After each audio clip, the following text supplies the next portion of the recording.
The meta is. Chat, what's the win condition for London here, and what's the win condition for Glads right now? What are they trying to do? What's the goal? Eat them. Exactly. Consume them entirely. Yeah, so London's gonna try and like play for time as long as they can. Yeah, play for time as long as they can, and then eventually, hopefully, somebody in Glads like screws up. Like Muse gets a little too aggressive, Space gets a little too aggressive, Shu gets a little too aggressive, maybe Moth takes a little bit of poke, like a right click from MMA maybe, and you can rush him down. Basically, you're looking for an opportunity to rush, but in the meantime, you have immense stalling pressure. You have everybody in London has some form of like defensive cooldown. Amp, lamp, shift, matrix, shield, block, wraith. You have a lot of abilities to just basically waste time, and you're doing this because you'd like to take a very clean and early second fight. So Glads, on the other hand, are attempting to spam them from angles, like right here. Take an angle here, take an angle there. You know, if they come out, take an angle from here, and just basically burn them as much as possible. Now the concern is that eventually London is gonna die. Like London, 99% of the times they're gonna lose this fight eventually. But you wanna waste as much time, build as much of your own ults while you're wasting time, and hope that Glads don't hit an ult spike before you do. In other words, you would really love to lose to Barrage here. You don't wanna lose to just, a random rocket. You wanna make Gladiators use an ultimate for you guys to die here, which means when you retake, you're gonna have one fewer ultimate to worry about. Yeah, they knew. So just stall card. What was happening, man. And you could cycle cooldowns. You can do shield, you can do lamp, then you can do Diva, and then you could do Mei with wall, or then Mei with ice block. We're all like run at them, making sure that the tanks can't do anything. But if you're against a Farah and a Sombra, a little less so. You could do this on Junker. That wall was not good. So this wall, this is unfortunate. They had to end up using wall and ice block at the same time when you would like to wall all the way to close the door and then still be able to stall card, because this wall was really bad. Often you're close enough. And you see all this like hit markers. You do not want those hit markers when you're using wall. That's bad. It's super annoying. Good attackers. However, you do get a lot of free ult charge. It's a nice little nade, a little bit of extra pressure. Hottie's got no shield. See, this is really aggressive from Shu. Holy cow. This sleep is big, but it's really risky because if they know he's there, he's in big trouble. Thus far, as they're just hiding in the Maybe room, this wall isn't possible anymore, but I'm seeing way too many walls and Rocket's still easily coming through. It's effective so far. Eventually, you'd think I didn't see this. I think I missed. I must have missed the first fight. Oh gosh, that's bad. That's not what you want to see. That's not only a free pick, but you've wasted an ultimate and accomplished nothing with it. Generally the way people barrage this choke is you'll see like Farah spam, Farah spam, Farah spam, and then whoops, and then you'll see the Farah drops this way, right? It comes this way.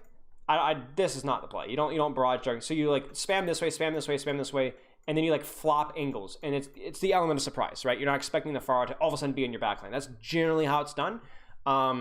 It's pretty well synchronized. Look, like we got Zarya bubble, Winston's in there, but that's pretty bad. That's pretty bad.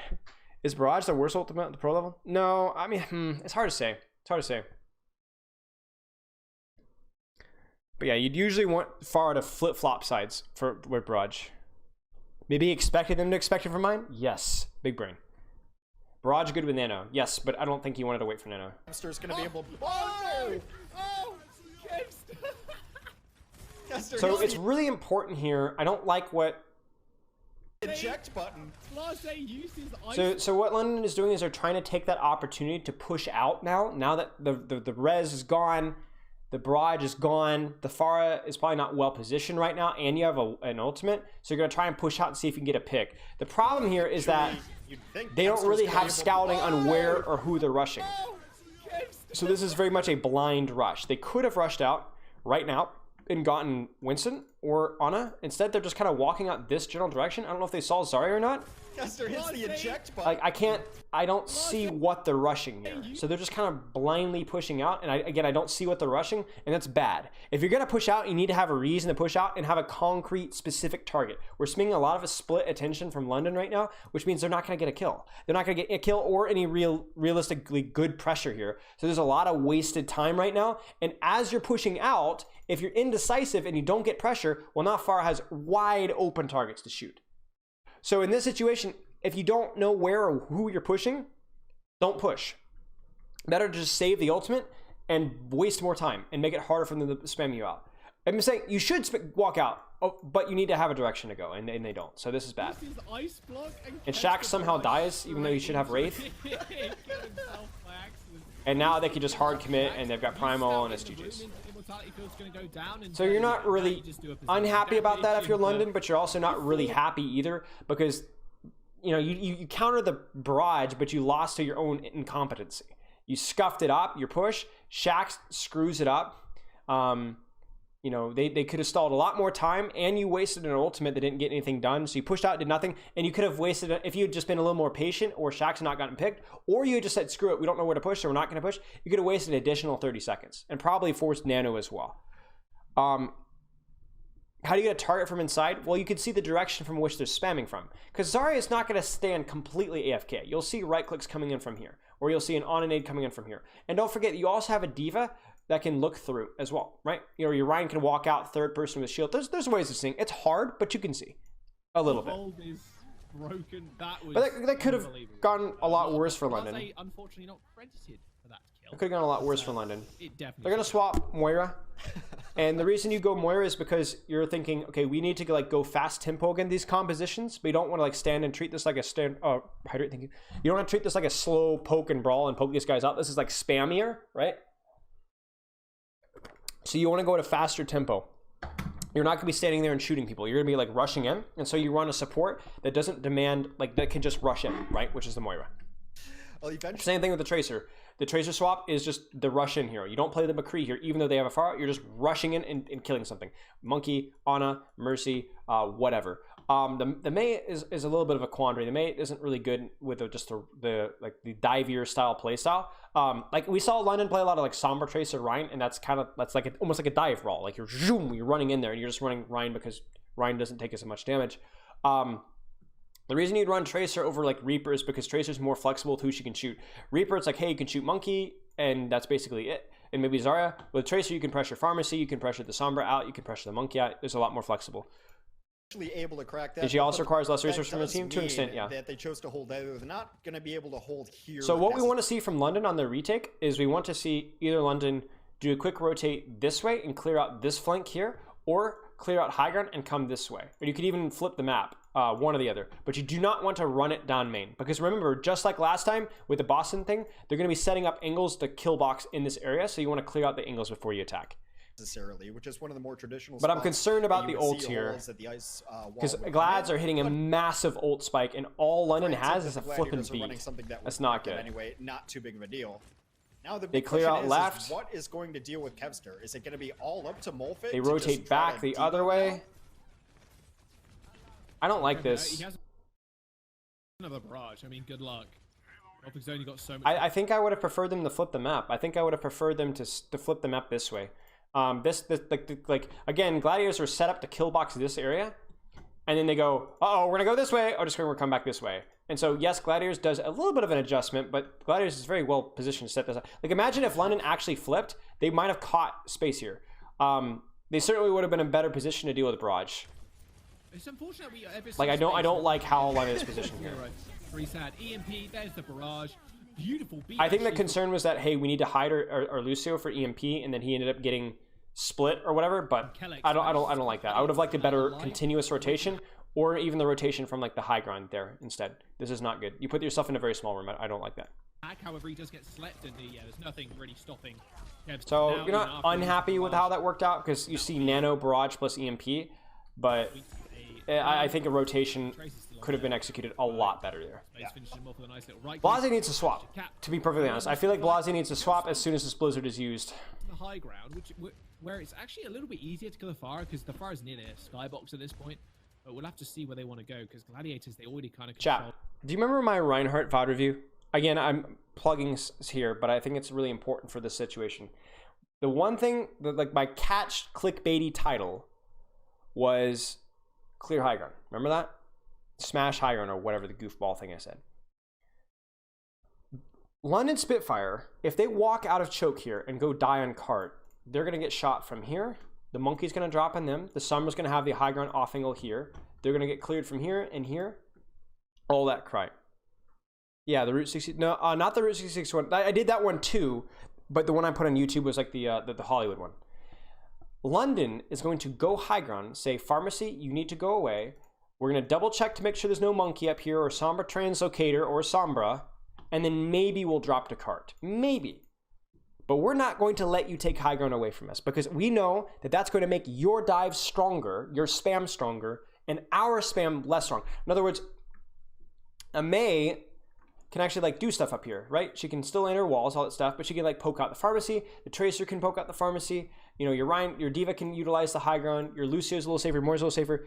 You need to take away the map from the Gladiators if you're brawling to dive.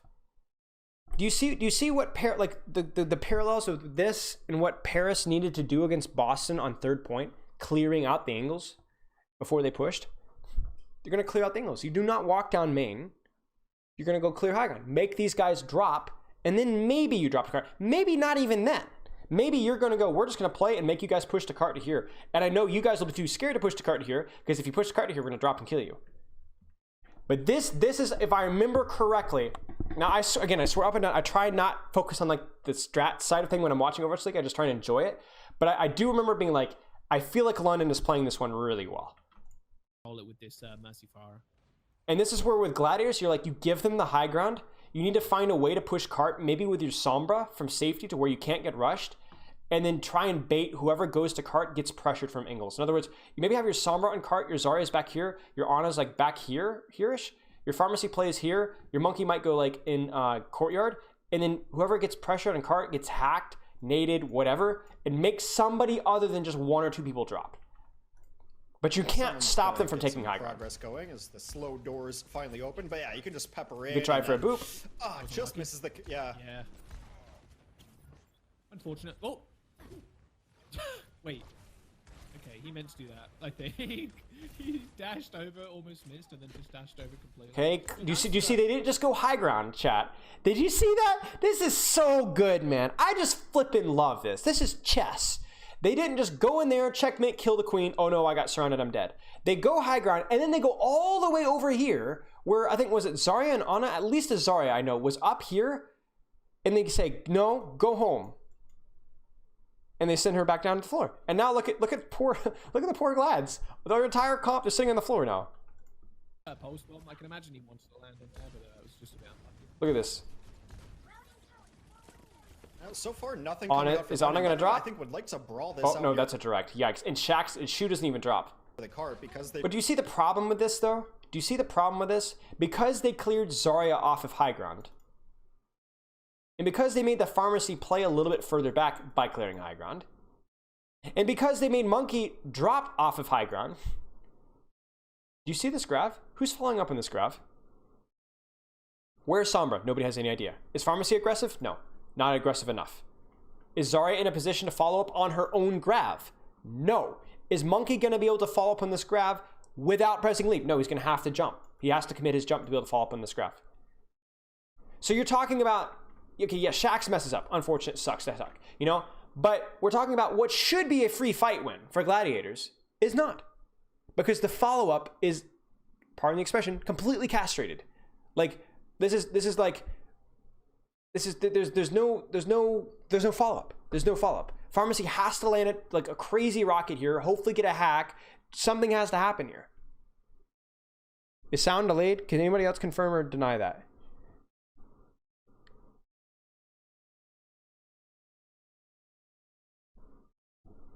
Okay, good. They've got these tank all so position, like begs for it. Where's your follow-up? Where's your Zarya follow-up? Your Ana's not in a good angle. Nice graph. There's just no follow-up. They're all safe. They're all happy on high ground. The follow-up just isn't there.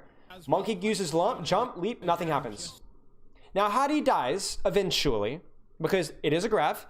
The Pharaoh was there-ish, and the monkey did get in, and I think he got hacked as well.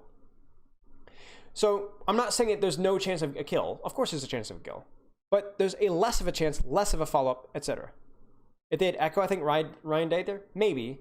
But the problem with Echo is you lose a little bit of your damage output raw. Echo does a little bit less damage than Pharaoh against the brawl stuff. And hey, look at that. Blase and high ground. Snipey, snipey. You know, see what I'm saying? That never happens if Lost is on the floor. Damage boosted rocket from Kevster, And now they drop. Headshot onto Kevster himself to take him out as well. They drop and they kill the squishies. So they clear the squishies off of high ground. They're sitting on the floor and they drop and blizzard them. Trading 1-for-1. And I guarantee you, watch this. Oh, this is a little bit chaotic. Enter life as Shu, and not the Sombra. Okay, Shu manages to translocate away just in time, and Blase just struggling to get any damage done there with the. And in this chaos, heroes like Diva, Moira, Tracer are just pretty. They're pretty good. They're pretty good. Lucio as well. And now, hey, look at us. Hey, you're one of us. One of us. One of us. One of us. We can rush you and kill you now. You know what I'm saying? You're not on your tootin' high ground. You know? Who cares? Whatever. Congrats, you used an ultimate to get a kill. This is a complete train wreck. And you're trading and trading and trading and trading and trading. And now watch this. I guarantee you London goes right back to high ground. I wonder if he's going to switch, because he would have liked to be able to set that up with Birdring's EMP. He was trying to save Birdring is a terrible Sombra. Was going to be dead no matter what. He got booped away. Of course, you want to save space because he finally had. Would you go die card after the Ryan died or stay high ground? Stay high ground, because the idea is that they still can't kill you up there. It took everything in the book to kill your Reinhardt on high ground, but they still can't kill you. They sacrificed grab, monkey jump, bubble, nade, everything, and they only killed your Reinhardt because they hacked him, and you're still here. And what ends up happening is they overextend and they lose their far in the process. Energy ready, but and so yeah, all that effort, time, and space, and they still don't get high ground here. So if I'm Glad's here again, I think I don't. First off, I don't want my Zarya on I don't want my Zarya in cart. I want Sombra or somebody to play underneath the high ground so where he can't get spammed and get pocketed from like over here, and force them to touch cart. And then once they touch cart, you can bubble, threaten, hack. Maybe a bubble hack, right? And then whoever touches cart gets threatened by the pharmacy and maybe dies.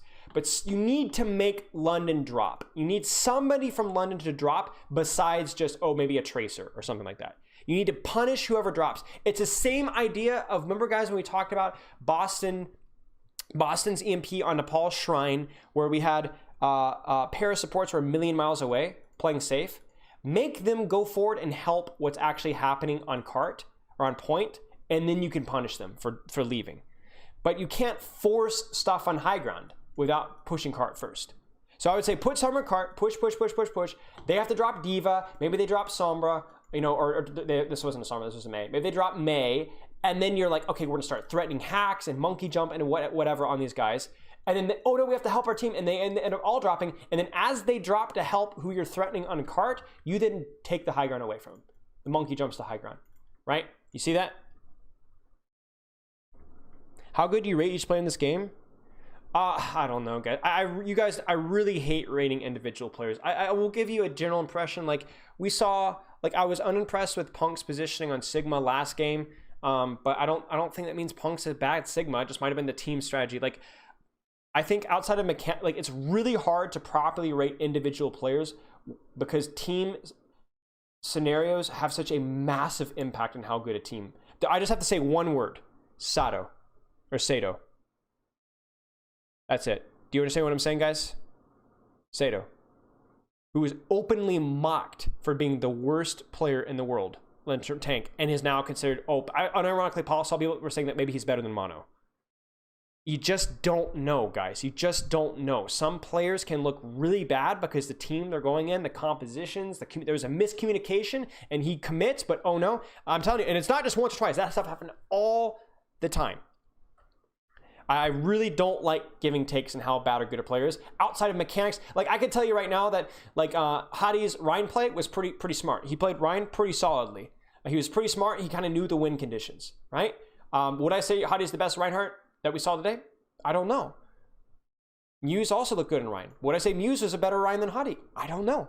I just don't know. I know it's a cop-out answer, but I also know that players like hear these criticisms and like read Reddit. Like the unfortunate thing is that like esports players, like, you know, you're more accessible to the community, so you read a lot of more criticisms, and people will flame you for things that aren't even your fault, and it gets to you guys, and I don't want to contribute to that. So they're all good players. They're all good players. They make individual mistakes. Maybe some players that I'm going to poke out as making more mistakes than others, but that might not even be their fault. I hate it. Yeah, I don't like doing To that. see the EMP barrage, the electric storm. So it's partially I don't like picking on them, but also you legitimately just can't tell. Now this is weird. London should be moving back to high ground. I'm gonna switch to Echo. This is a little bit better. I was thinking Echo or Tracer would have been good, but Echo extremely good, especially when you take the high ground. They're building. Okay, so this is good. Would have been good, but So they're playing in cover here while they'll stop cart, where high ground's not as valuable because it's indoors. It's hard to spam them in here. But I'm curious.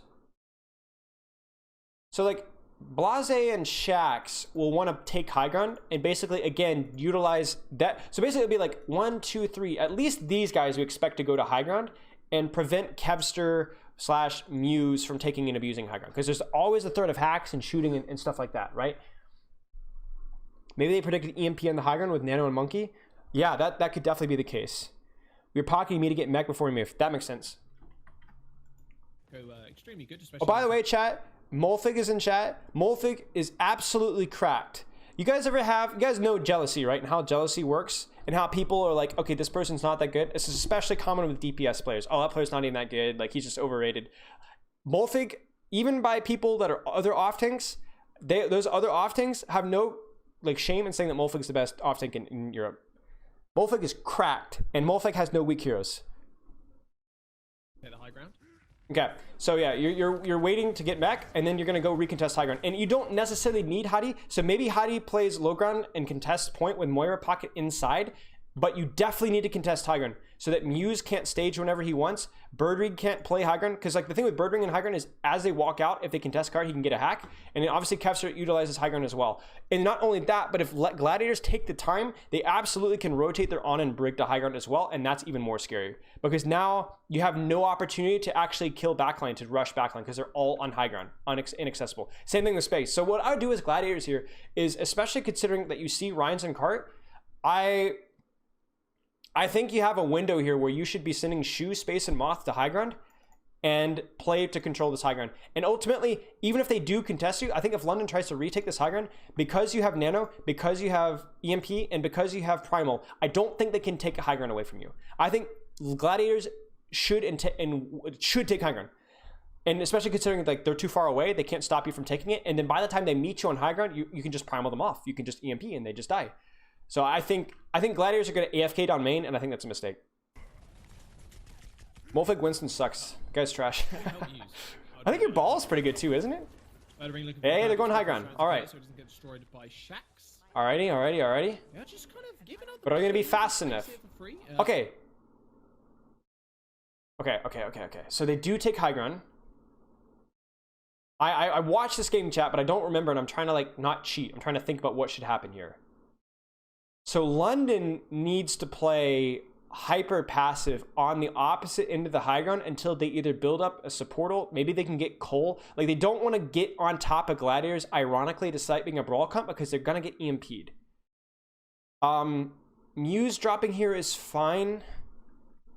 This is where, if you're London, Muse has to drop. So I think you go high ground with your Rhine and stuff, but then now you send your Sombra Tracer back and harass Muse. I think you go and harass Muse. Opting for a rotation instead and then for a drop down. London Spitfire now using that speed boost from Kelix to get to the high ground. I would like to see Muse under pressure. Yeah, just taking it here. I mean, it's actually. Do you see how London, how passively they played the high ground, chat? Do you see how oh, chat, they did it! Wait, did they do it? Did they harass? Did they harass Muse and cart? Because that's the play. That's the play. That's how you use your mobility. You use your mobility to harass solos and force people to drop to go support. To get to the high ground. I think I see Molfig dropping. I mean, yeah, and Muse is taking damage. So do you see how passive Hadi played? Because he knows if he just runs in, he's going to get EMP'd. They pressure point, and then they make Gladiators drop. It's actually a really slow going fight. I wonder if they're going to. Uh-oh, careful. So this might be a little too aggressive. I mean, Hadi's just bait. Again, Hadi might die again, and it might not be the end of the world if he does die. To find a target to drop down on. Hadi drops. Wait, how does Birdring die? Are they hunting? They might be hunting Translocator. That's the advantage of running Sombra Tracer versus just Sombra Echo, is you have a lot more mobility to go hunt for Translocator. So this is probably a destroyed Translocator. Shax destroyed Translocator, didn't he? It's actually a really slow-going fight. I wonder if they're going to try to find a target to drop down on. Yeah, he must have destroyed Translocator. He must have destroyed Translocator.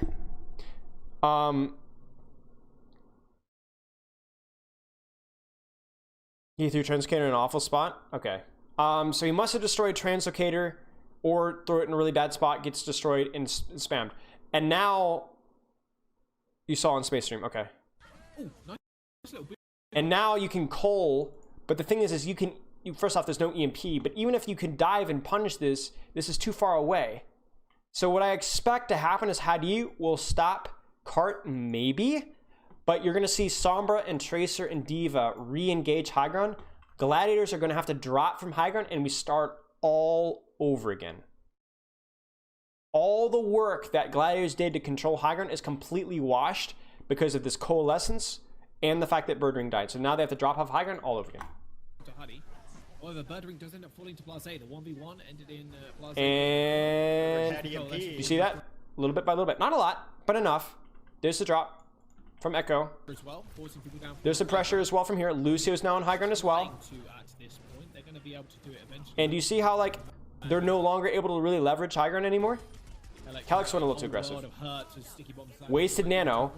But again, who do you go for now? Who's going to come out of that momentarily as well. So London has given up the high ground. This is where, if you're London, I think you have time to rotate back under and clear high ground again. Okay, chat. So basically, let me try and like simplify this, because I'm kind of reading and reacting, and this is not near as simple as the Boston Paris thing. Let me try and simplify this. Basically, what's happening is both teams are fighting for the high ground with the ultimates that they have. It's a push pull. It's one team gets high ground, and then but Gladiators also have to push Cart.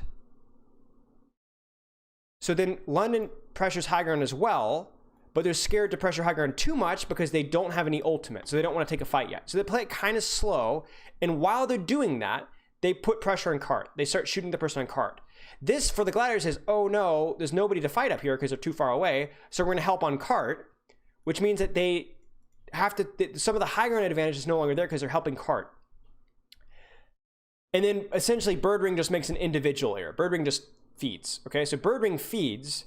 So now London is no longer scared to take the fight now. So they just go in, we're attacking, we're fighting, and Gladiators end up losing the high ground. And then in the panic to try and control high ground, they're going to blow ultimates. But ultimately what happens is nothing happens. Cart stalled because they're down one. They don't really have the kill pressure because they don't really have full high ground control. They don't have kill pressure. So essentially, you have both teams just battling back and forth for high ground while leveraging Cart. But because Birdring fed, Gladiators, who have a huge ult advantage and also had decent high ground control, got nothing done with it.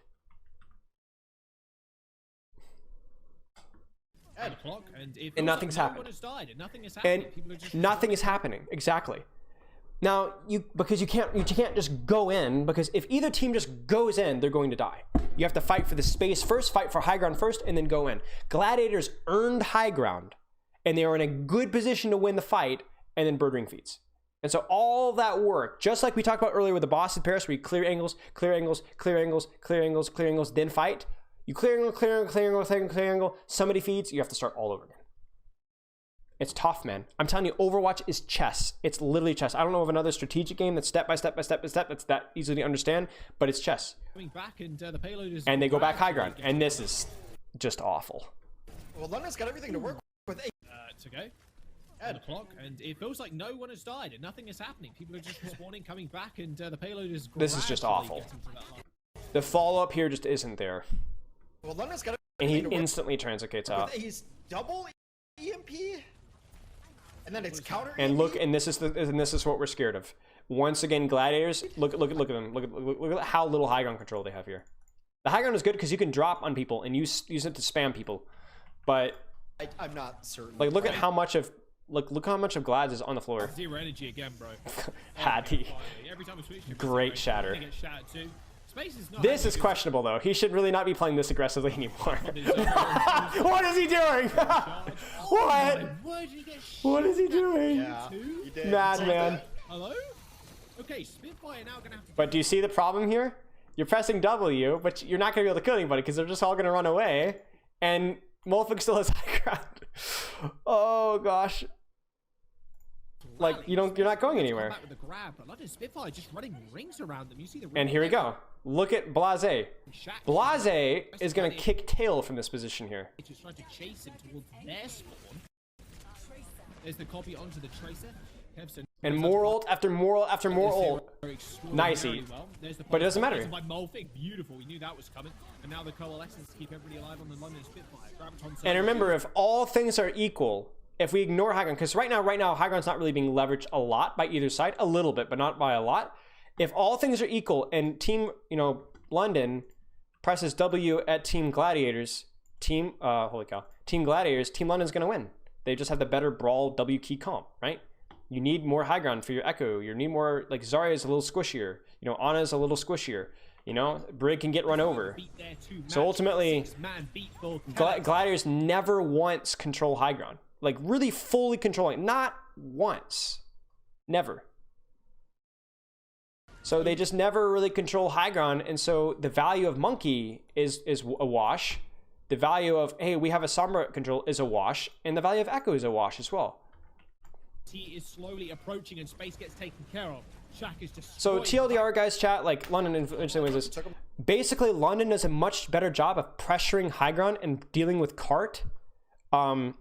It's hard for me to really look at this perfectly without the replay, but that's the best way I can describe it.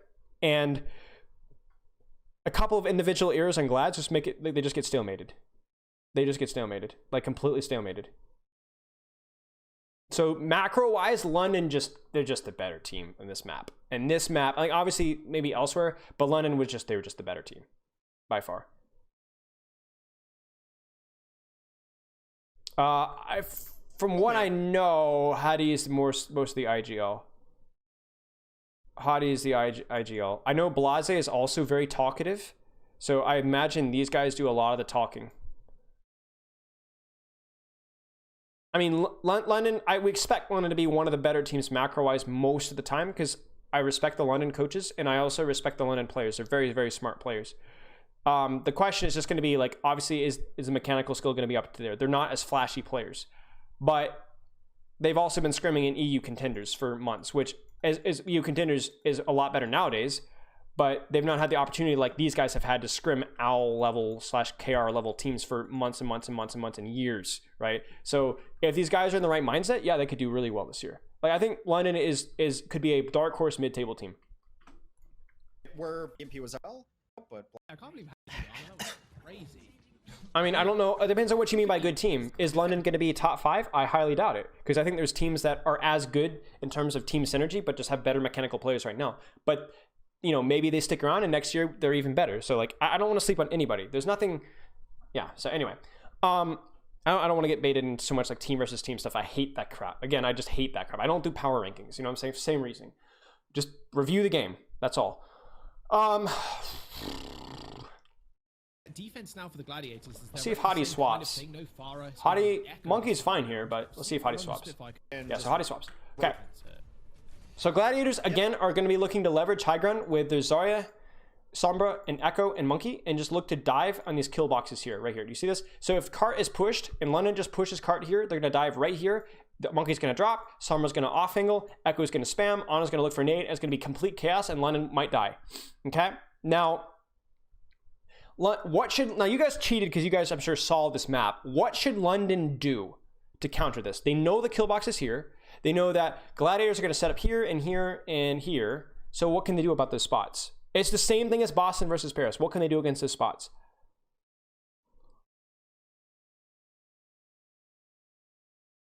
You think the Brawl comp was just better? No, I think the Brawl comp is fine, but I don't think it was straight up better. In fact, playing Brawl on that point is misery. It's like really, really hard. Like you could see how complicated it was me trying to describe what was going on. Now try and imagine being in the middle of a game, making those same level decisions. It's extremely complicated. With that level of high ground and that open space, that Brawl is rough there. Brawl is good on payload maps, but on that point, it's hard. Yeah, top right. Yeah, exactly. Do not run it down main. If you run it down main, I'm gonna mauled, but they won't because they're London and they're not stupid. So yeah, not the exact same forward hold, but this is the Kree is interesting choice. The Kree is so again, chat. Why would you play Kree over Tracer here? What is the advantages of Kree over Tracer? And again, Bap over Moira here. So no Bap, no Moira, or Bap, no Moira, Kree, no Tracer. Can you guys see that? You can see enough of it. Marking Echo Poke. Exactly. So if you can get to a good sight line, you're gonna deny dive really well. Right? If you can get to high ground up here safely, your Kree is going to poke out people really, really easily. The question is can you get that sight line? And the same thing goes with the BAP as well. So it's a lot less of a fluid comp and more of a, hey, we're going to rotate okay. But if we get a sight line on you, your dive's going to be scuffed. Because like BAP versus in Kree versus Monkey, if Muse isn't really disciplined, he's going to have a hard time. And so is Kevster. So I imagine the BAP Kree is going to feel really good on this first little initial section. I'm concerned about late first, though, where the sightlines aren't as good. It is more traditional, if you will. Muse is in and he's out. Just you see they don't rush the rotate?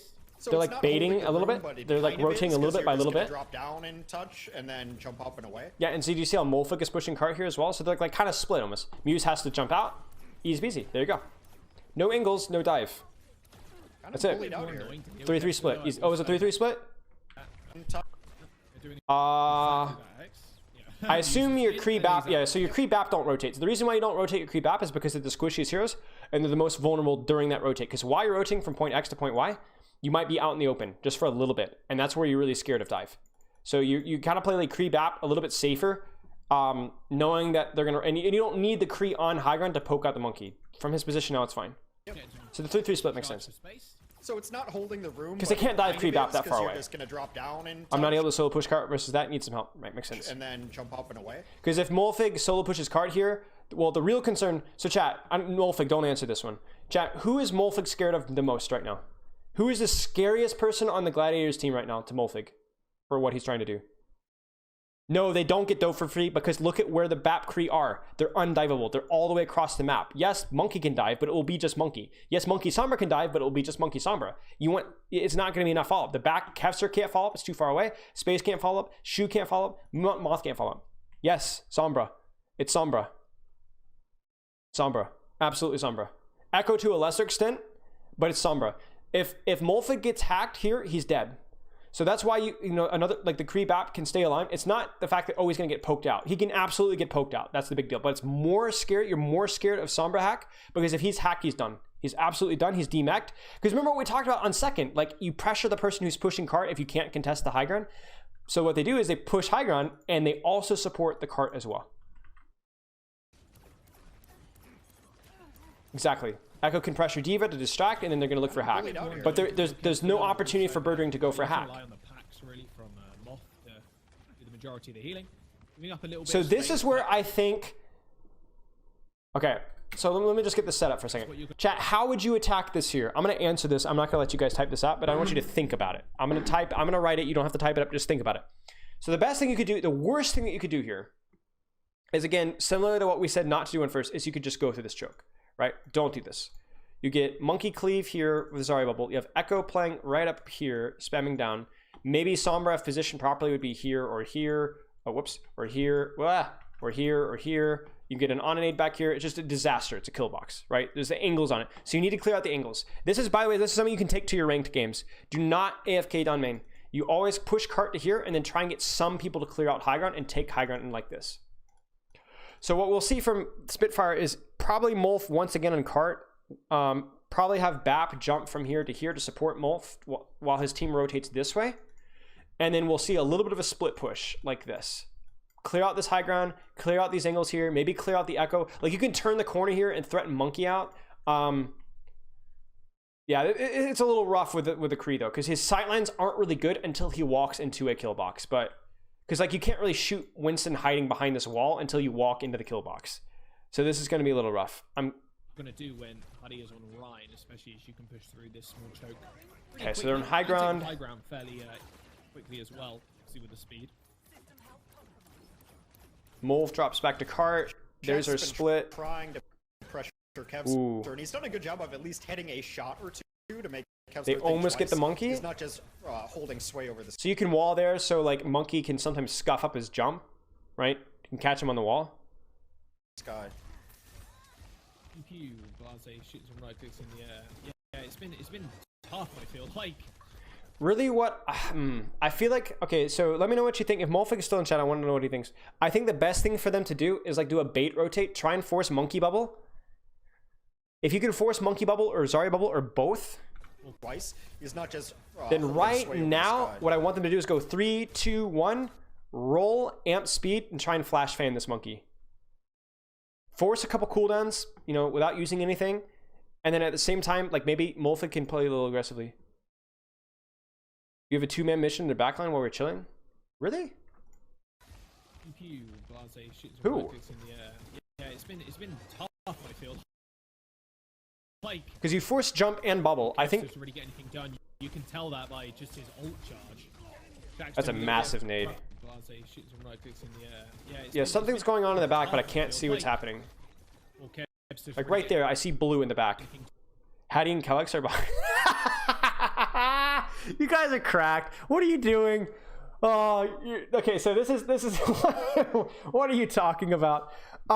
Basically, again, we talk about breaking chokes, guys, and like you need to take angles, but sometimes you just have to do something stupid. So I don't know if that's the play, but you know what? Fine, go for it. Knock yourself out. Hattie Kellex diving backline while we're trying to break the choke. But like I said, the textbook way of doing this would be to like walk out a little bit, force monkey bubble, force, you know, stickies, you know, Zarya bubble, whatever. Molfig is primarily looking for Onanate at that point in time and stickies to eat. He eats these, and then you guys back out, and then you push out again and flash fan monkey. If either monkey has to get out or he dies. If he gets out, well, then you guys now have space and sightlines for your BAP Cree to push angles. If he dies, then, well, again, you have space and angles to take out. can tell that by just his So ult charge. I think this is the more unorthodox play, to say the Nice least. nade from Shu, though. Yeah, it's been But tough, I mean, feel something like. happens. Well, Kev's 'cause just Bird really Ring getting it dies. done. You can tell that by just his ult charge. Jack's doing a little bit of front lining. Nice And nade from Shu, though. Just make sure Muse the kinda target feeds heals, there. But both Birdring and But you're baiting a Muse lot of attention. So I mean, like, again, stupid stuff will break a choke, sure. Like, if you don't really have an easy way to clear out map control, then go for it. end up I'm not going to get into the out. Break versus Now Mercy they're debate just right now. Jostle on this corner if they did Yeah, so Hattie dies. I don't know. The Gladiators currently. Different story if, you know, if Shaq survives, maybe. But, unfortunate. Reset, or at least resetting onto the high ground. This might be a dumb question, but why did Glass have to give high ground there if only 3 pushed high ground? Couldn't they have collapsed on Ryan, Lucy, and Mate 6v3? Theoretically, yes. Let me go back a little bit, because I want to answer this really fast. Exactly that, X. Yes, but the problem is it's hard. It would, as if you were to dive on this here, it would be hard for your supports to follow up, and they have a rain shield. So their Lucio May can stand behind rain shield and poke you out, right? And if you commit, Diva can still matrix, Back can jump the high ground and heal, McCree can still shoot you. So it would force, yes, Gladiators could hold high ground by forcing a dive, but it would be a very bad dive. It'd be a very ugly and scuffed dive. And again, they have Rhine Shield that allows them to poke out before the dive even starts. Do you see what? Do you see this here? Like, where is Sombra supposed to contribute to this dive here? Maybe if she's already here, but again, you could shoot her out from back here, and you'd have to dive literally like in their spawn, like all the way over here. It wouldn't feel very good. The idea, guys, is chat. You really want to dive by surrounding and then going what's convenient. If you have to force a dive way back here, it's not going to feel good unless you have like a Sombra, an Echo, or a Monkey already back there. But it's not going to feel good. Not just. So, Lil Scoffed, Space is going to get out. Let's see what It's happens. interesting that London's not able to really effectively use walls here. The Gladiators are playing kind of So this all over time- the place. There's not a big clump of Weird people rotates. going Again, you guys are doing it again. You're doing It's the kind of funny interesting hottie that play again. London's not able to really effectively use walls here. The Gladiators are playing kind of all over the place. So again, Ryan and Lucio are going this way, and then we have the split of people going high ground here. Don't leak why you do it, but it is a funny play. It's kind of interesting that London's not able to really effectively use walls here. The Gladiators are playing kind of all over the place. There's not a big clump of people So what this does is they then all in this one side, and Kevster just kind of goes in too hard. wall off. That's just Kevster feeding. Kevster should, so like this is what I was talking about, diving past your like your support LOS. Kevster forces a dive back here. This is the exact same reason why you don't dive back here. It's like, even if he doesn't instantly get walled off, like who's gonna follow up? Monkey has to go past the choke. Zarya can't go that far. Your Ana Brig can't see you. Sombra has to be set up ahead of time, which is incredibly unlikely. Like you're jumping past a choke way into the enemy backline where you don't have angles. Literally what's happening is Muse, Space, and Kevster are all attacking from one direction. There's no pincer, there's no angle, your supports can't see you. This is just bad macro. Kevster is feeding. Kevster transforms into Cree and instantly dies. There you go.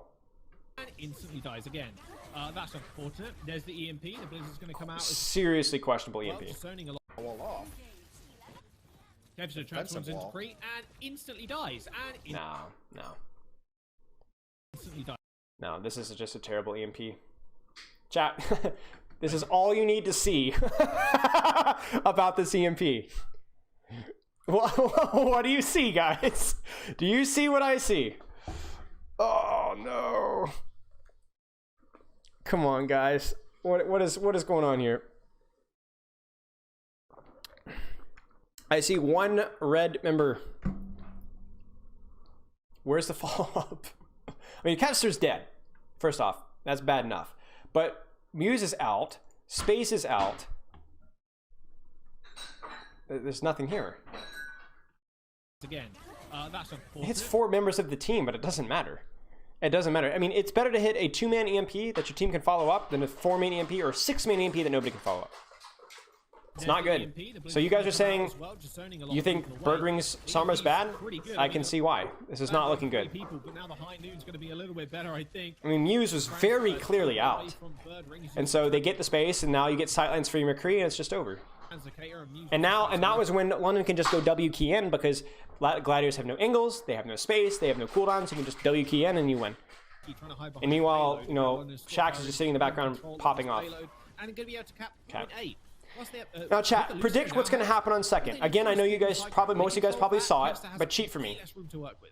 Where do you think London is going to go? Check Discord really quick. Yes, sir.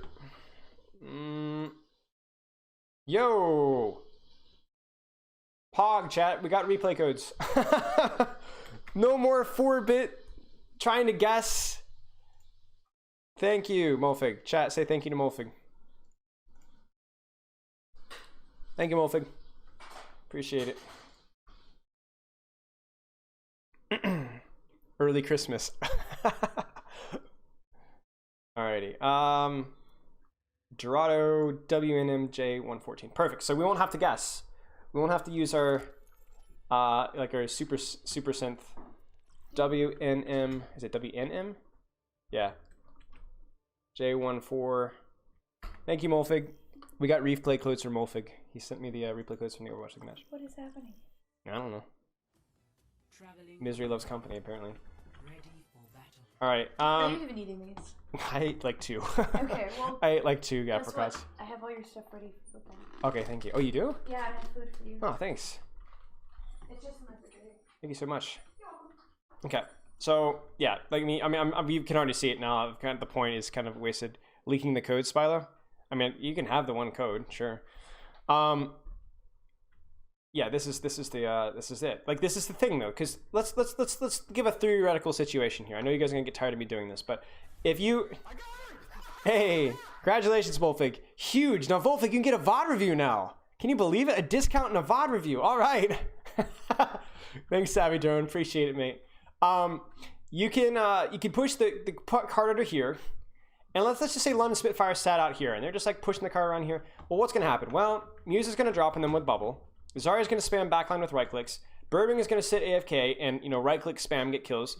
Kevster is going to, you know, maybe he's playing up here and he's going to spam him out, and they're going to get a big fat on a nade, and that's going to be a complete disaster.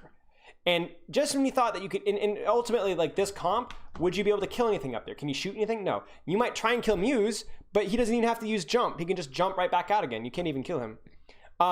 So it's just like, it's brilliant, easy peasy.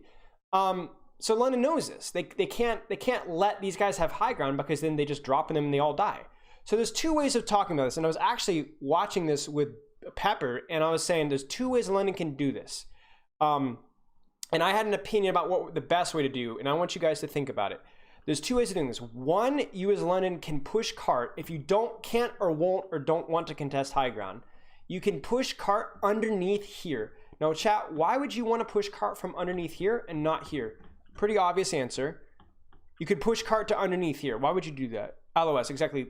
No nades. Hard for Kevster to get spam. Birdring doesn't have a great angle. Monkey has to drop and then walk into you. There's no Zarya right click. There's no spam from the high ground. So remember chat, you either clear the angle or you play in a location where the angle isn't as powerful. Exactly. You could push cart, make them drop. And then what you do here is you push cart to about here, and then you rotate inside here. This rotates a little scary. You rotate inside here, you clear high ground, and then you have to clear high ground here. Like once you get the cart to about here, you kind of have to at least soft contest high ground because you have to play open space here, right? You could do that. Now, why would I not love that playstyle as much? Why would I not love that? But look at the let's just from a compositional standpoint. Look at what London's running, and why would I say it's not the best comp to try and just turtle with?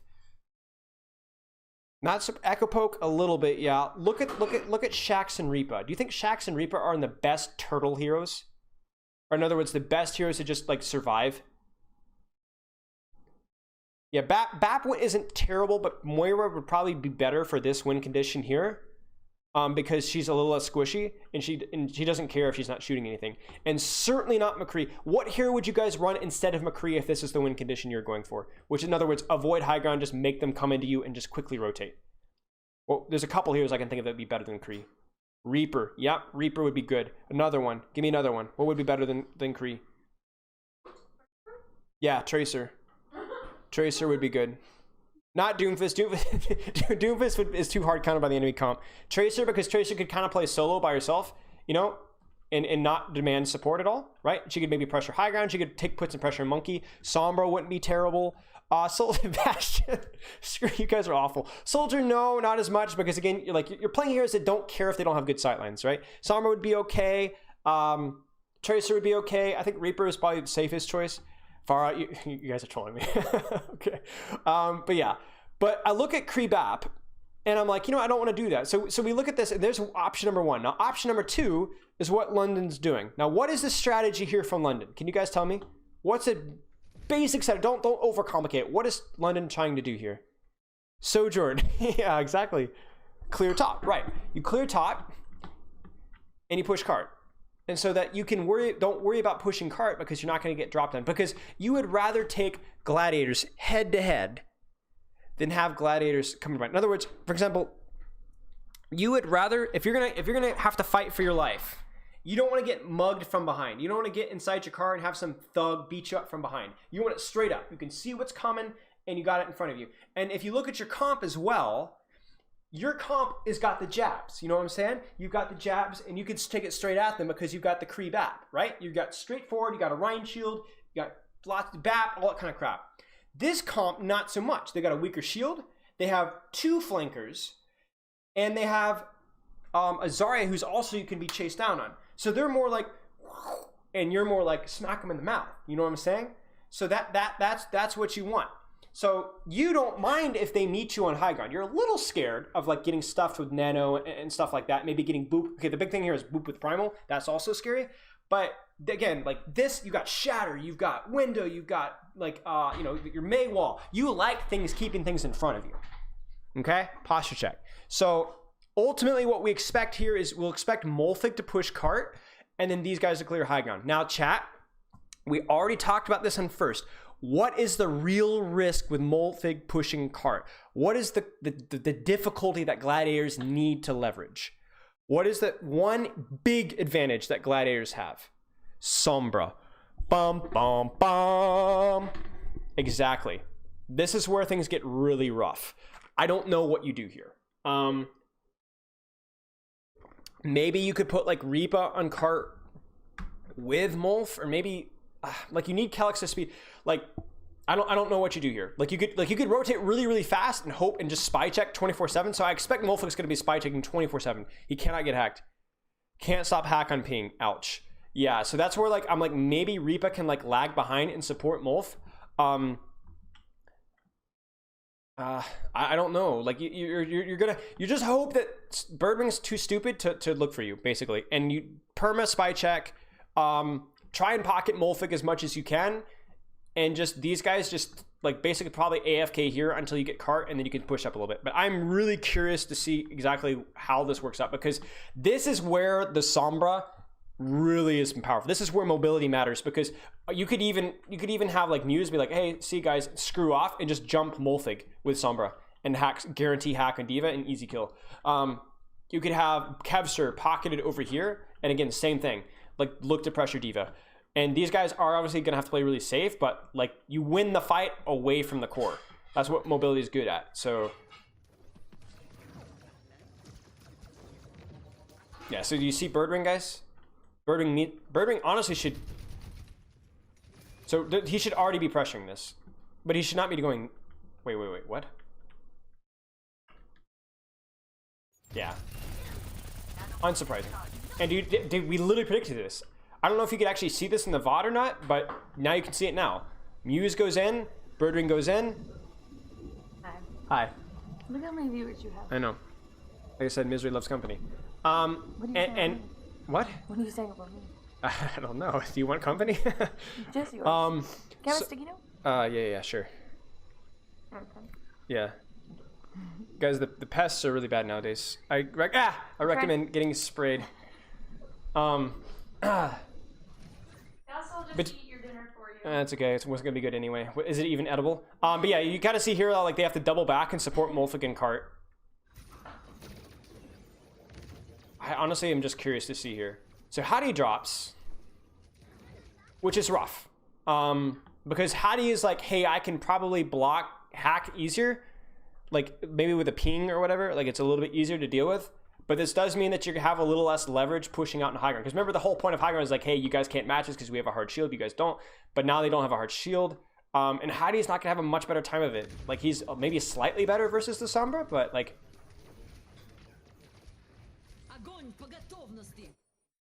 Come on, Space. What is that? There's no follow-up here at all. Your monkey's dropped in cart, your Sombra's on cart, and they're behind a wall. Like, even without a shield, you're not following up on that. There's no way. Can't Glad just int high ground? No, they really can't. That's the thing. It's like, the Mei is still scary, the Kree is still scary. You have less leverage on high ground, but you still can't int it.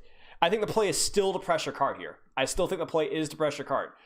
You know, go just, like, again, like, what is your Ryan gonna do here? Hadi should die. Yeah, like, this is where you win the fight, not here.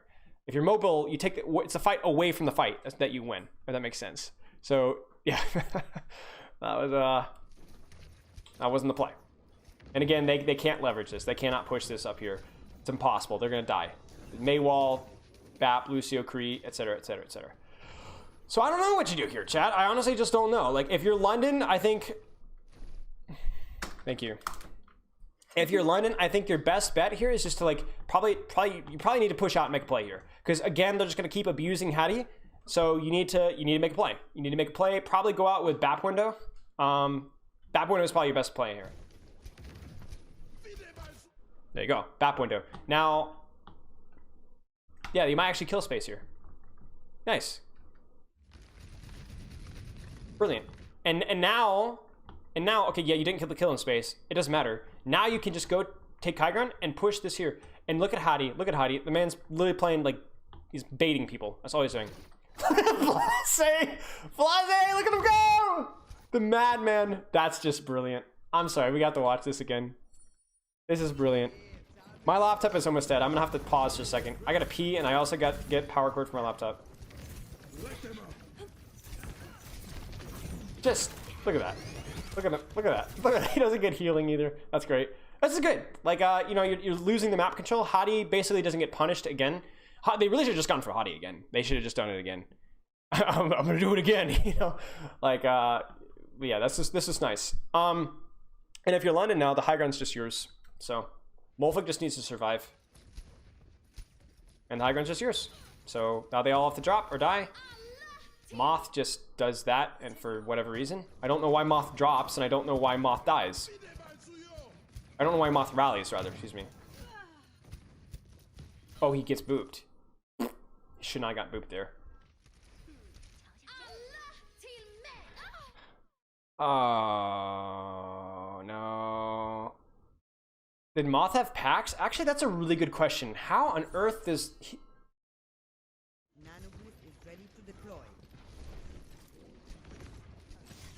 There's a pack. He saw critical.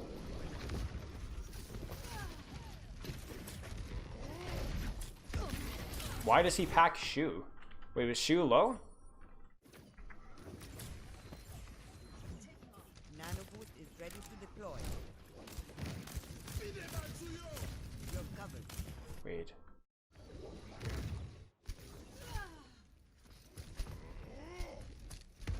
Wait, what?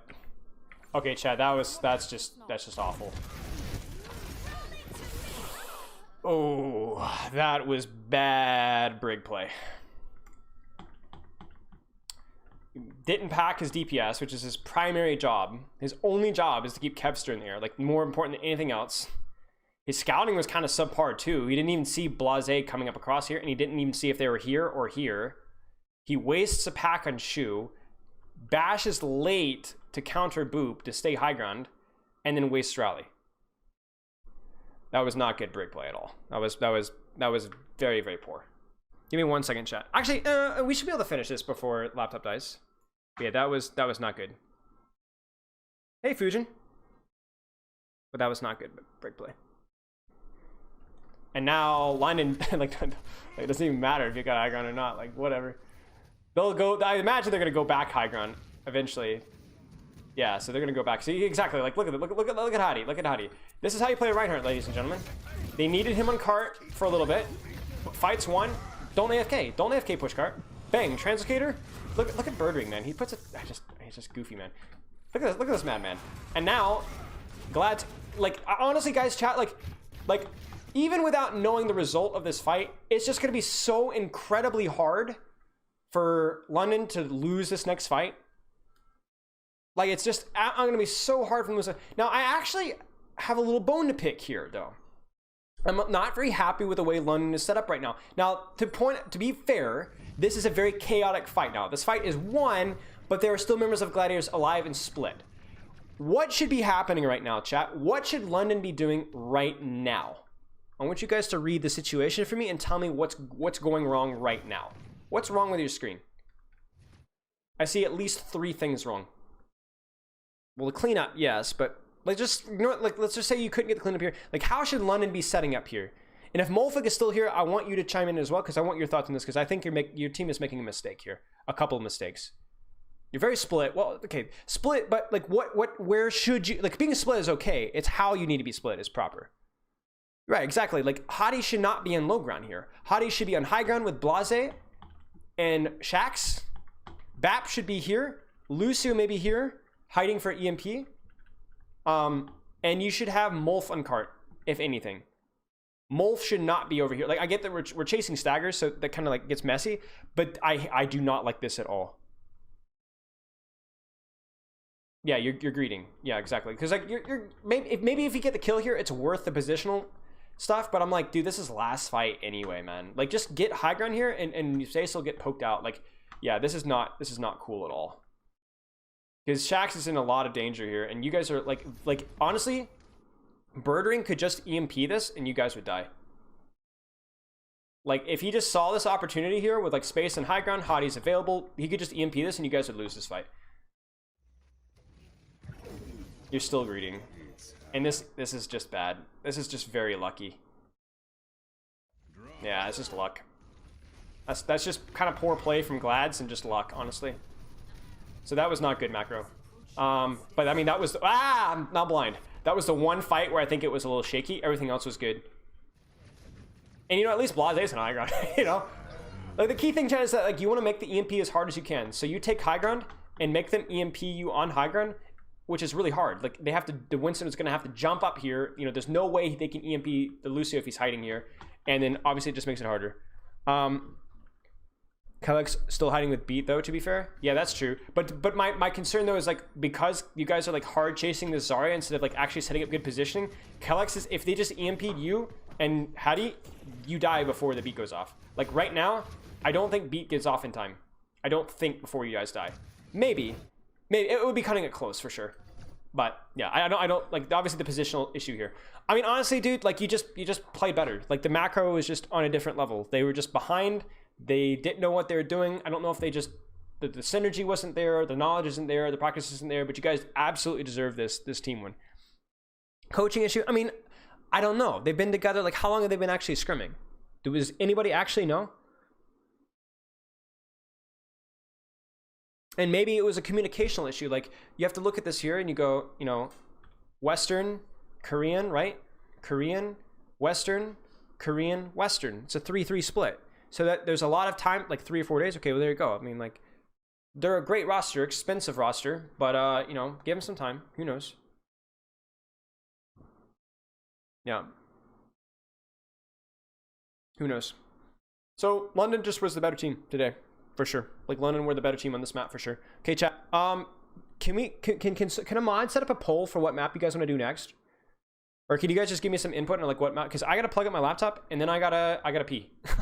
Give me like 1 second. Let me put on some classical music.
Okay.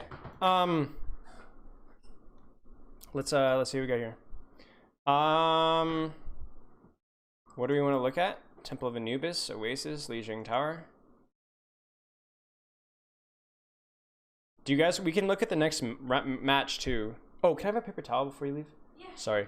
Do you guys, we could go over, I mean, honestly, the replays, it's nice having replay codes, so it would be nice if we did this match, but also we can do the next match as well. Blizzard World?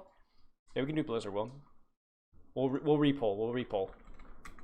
Was Legion Tower even played? Was it played? It was played. Yeah. Legion Tower, Oasis, thank you. I'll be Blizz. right back. I'm just moving the car. Alright. Let's do one more poll, guys. Sorry about the delay. One more from Glad and Spitfire. Alright, we'll do more of that then. This was a pretty good match though. Like all the way through. Show match or not. It's pretty juiced.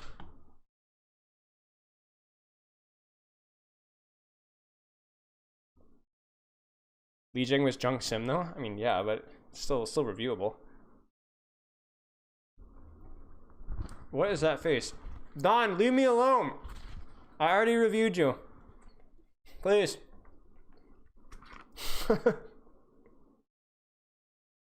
I didn't even know it was you. I was like, who is a goofball that's doing... Oh, never mind. Yeah, Glad's Uprising was a little sleeper.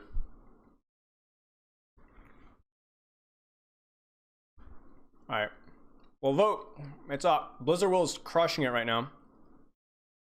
Go leave me alone. Hey, Fat Shatters on King's Row. I have no idea what Boston was doing on King's Row in terms of macro. They were legit trying to hard brawl you with no map control with Orisa Sig. But you guys beat the crap out of them for screwing that up. So kudos to you.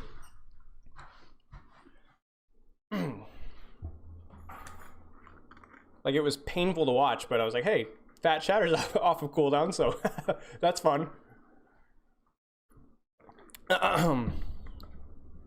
Okay, and Blizzard World it is. Cat bag, I'll leave you alone. What on earth? Blizzard World is two... Okay, give me a second to get this replay code set up. Okay, I think I got Blizzard World situated. Free Shaddies, yeah. What you taking current meta? No idea. I think you have to play hybrid dive or brawl variants. I think it's the way to play. Hybrid dive or brawl variants. Love you. I think brawl is pretty strong right now because I think like with the ball echo tracer nerfs, their spam's ability and Ash to an extent as well, their ability, and honestly Discord nerf as well, like their ability to disrupt brawl before brawl gets space is like reduced. Like ball boop bop, like he can't boop as much as he could. Echo can't spam as much. Tracer has a harder time putting angles, like she has to get closer to brawl to actually put out good damage. And then the Discord nerf and all that crap. So I think brawl is pretty good right now. And if you go dive hybrid, it's like dive hybrid, like I said, with like, you definitely have to play it. Like I think Monkey is pretty good with Zarya and stuff. Echo is still decently strong. Sombra, you play Sombra because Sombra is pretty good against brawl, and I think you can generally prioritize it on maps that are good. But that's just a guess. Like I'm in. There's a couple of teams, like I said, in tier 2. Love you too. Be safe. Thanks. That are watching me, letting me watch scrims once every week. But that's still only like a little. No, it's not a really full snapshot. All my credit, everything good or bad? Do I blame myself? Shut up. Don, considering your level of play, Don, that is a serious insult.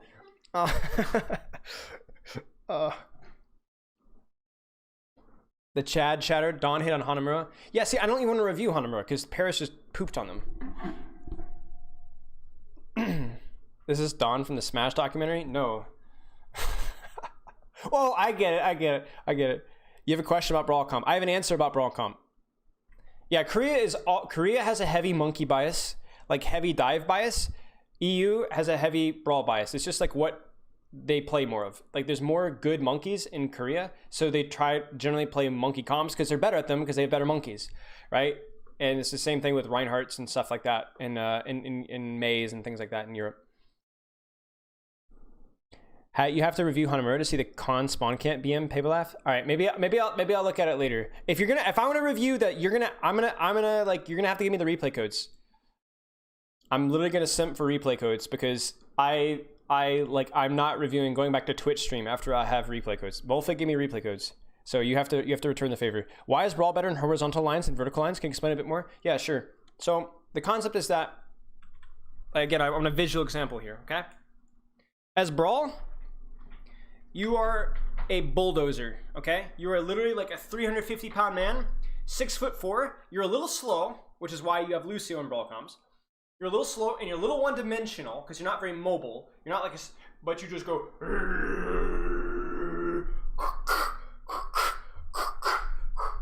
And anything that gets in your way gets run over. right? Now you will split and take angles with divas and things like that, but for the most part, that's kind of like what you do, okay?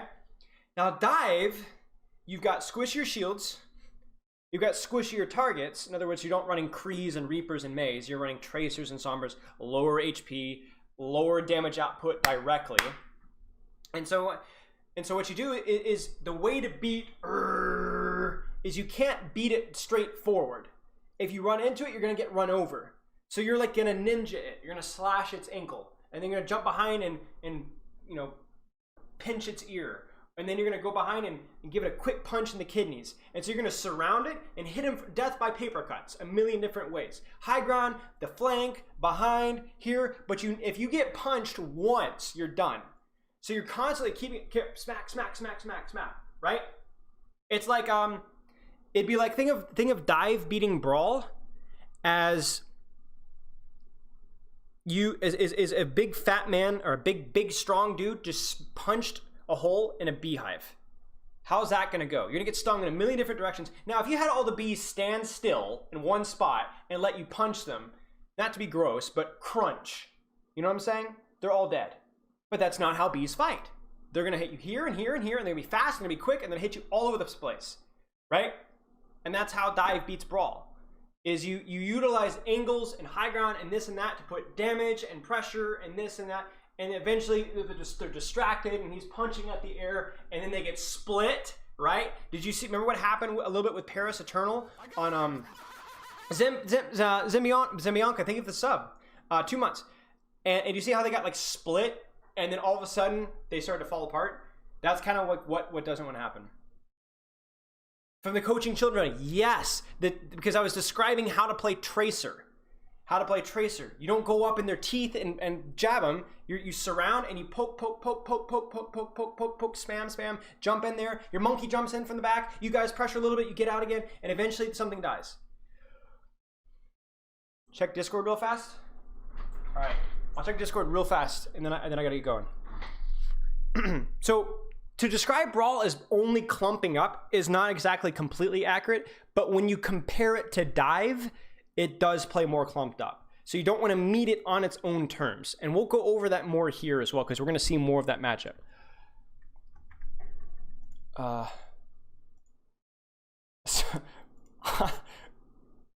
gosh, yeah, I saw. I did see this, Don. We didn't know, but we didn't get the codes. Don is being a loser. Everybody say boo Don, harass Don until he gives me the codes. I mean, do you even have the codes anymore? All right. Anyway, you'll send the codes. All right, thank you. That was a funny picture. I'll demonstrate your picture. Thank you, Don. So like, you look at this. Okay, so this isn't going to be really a brawl versus dive matchup. This is going to be like brawl dive versus dive matchup. So like the way you know, I'm gonna try to think of a way to describe this. So Kevster wants to utilize high ground. Space wants to utilize high ground. Their Sombra wants to utilize an angle, and they like want to attack from multiple different directions. Now, chat, let's look at the composition here. What again? I'm not gonna give you guys a lot of time to think. That's fine, Don. Good luck in scrims, brother. Work hard. By the way, guys, if you, Don is like class, man. Don is top notch. Don, I worked with Don way back with phase 2, like a year and a half ago. And there were so many times where we were like hollering at each other mid scrims and yelling at each other and getting on each other's cases. But like, I love the crap out of that dude. He is a great player and great dude. And he works really hard. He's earned every single little bit of win. Okay, so basically what London's going to try and do is they're going to try and rotate together, because the ironic thing about this composition is that you look at this and you're like, dive, dive, dive, dive. Kind of. But think about it this way, chat. If Sombra split, let's say if Tracer or Sombra split here really early, like let's say Shax or Blase get out here and they get scouted. What's scary about that? Look at Kelix and Reaper. What can Kelix and Reaper not do very well? What are the limitations of that support duo? Think about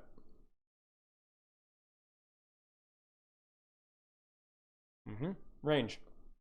Range. Exactly. Shax and Blase get no help. If they split, they get no help. And they're going to have to split a little bit. But they get no heal support. So what you're probably going to see is you're probably going to see Hadi, Molfig, Calyx, Reaper operating as a 4-man unit, rotating. And Shax and Blase probably doing their best hide-and-go-seek impression and hiding, probably actually playing next to each other, so that if Birdring finds them or Kevster finds them, they can't just run and kill them. They'll play together and trying to pincer, right? What 4-man crew, 2-man crew. Monkey can't split. If Monkey splits, he gets poked out. Reaper can't heal him. Calyx can't heal him. There's no armor pack, no Ana pocket. And the same thing with Molfig. So the Shax and Blase are probably going to split. We're going to split pincer, and then these 4-man crew are going to pincer this direction. Is Sombra an A-tier character in this meta, or is she just a situation like? She's very good. Sombra is good in dive mirrors, and Sombra is good versus brawl. So Sombra is very good right now. Sombra is less good into spam because as soon as she decloaks, you can just shoot her instantly, and she's not very good at duels, so you don't want her in spam. But Sombra is very, very much benefited by this meta right now. She's very good against dive, and she's very good against brawl. So it's like both things are kind of meta right now, so she's very, very common. Now for Glads, you understand that yes, you're kind of both playing sort of dive, but you have the heavier spam. So you need to leverage that spam and make sure that Hadi, Molfig, Blase, Shax, some of these guys do not enter at full HP. Kevster must put damage in before they actually get the dive off. Before Moira, Lucio, Simon Tracer all just int, they have to be poked down. They have to be poked down. Ana shots, maybe some Zarya right click, a little bit of Sombra spam, mostly your Echo. They must be poked down. They must be packed down. Why would you run Bat for Moira? Because they could play a little split when going in. Well, the reason that you run Moira is because the enemy comp is like you are playing a very fast moving composition. You're not standing and spamming. You do not want to stand and spam with this comp. You're running Sombra Tracer. There is no spam. You're going in. You're like all in. You're rotating quickly. Like you run Moira just because she's very fluid and fast. So you need to hard spam Hadi and Molfig. You need your Muse to either pressure, like either peel or pressure Hadi and Molfig to like trade. And Shu and Space are going to be playing Ring Around the Rosie, running, trying to keep distance between themselves and the enemy brawl comp. So we need heavy spam as they rotate. They need to be heavier spam there. This is very quiet. Am I turned down or what? There you go.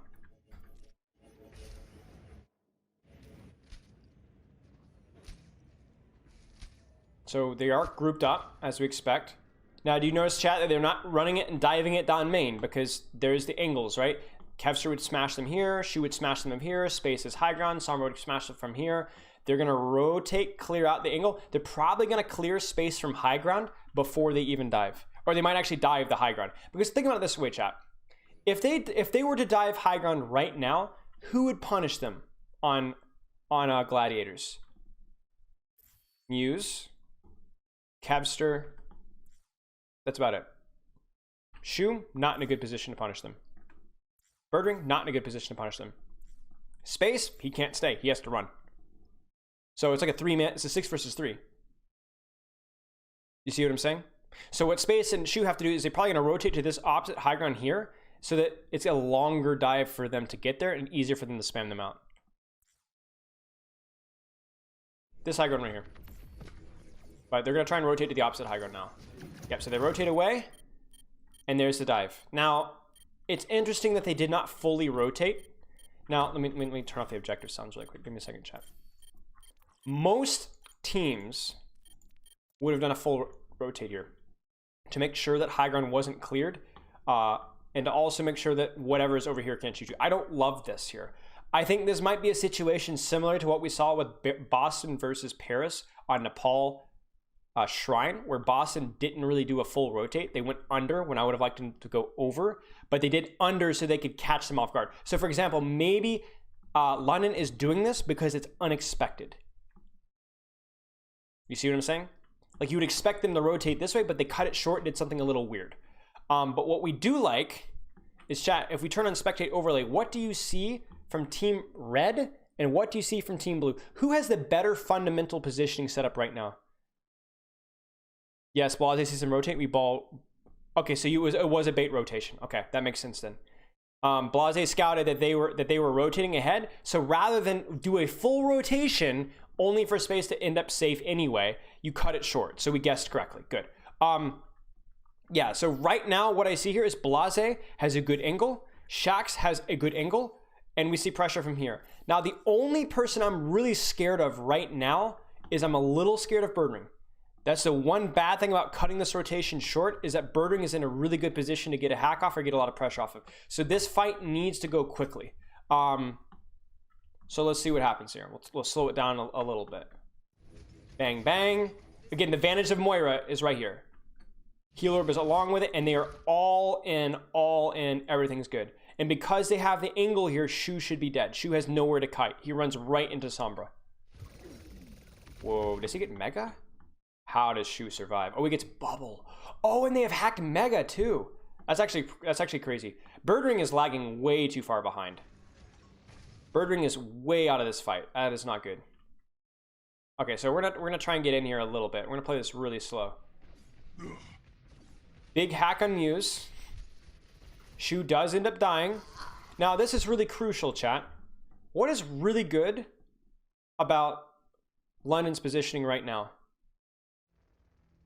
Besides this, ignore the successful dive. Look at blue. Look at blue. You see blue? They're all clumped up, but they're all under cover. They're all in cover. So it's going to be difficult for them to be able to punish this kill here. Now, they do DMAC Mulfig. That's really unfortunate. I won't read into the micro of that. Whatever. Sucks happen.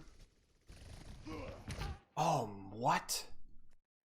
That's a monstrous kill on Reaper.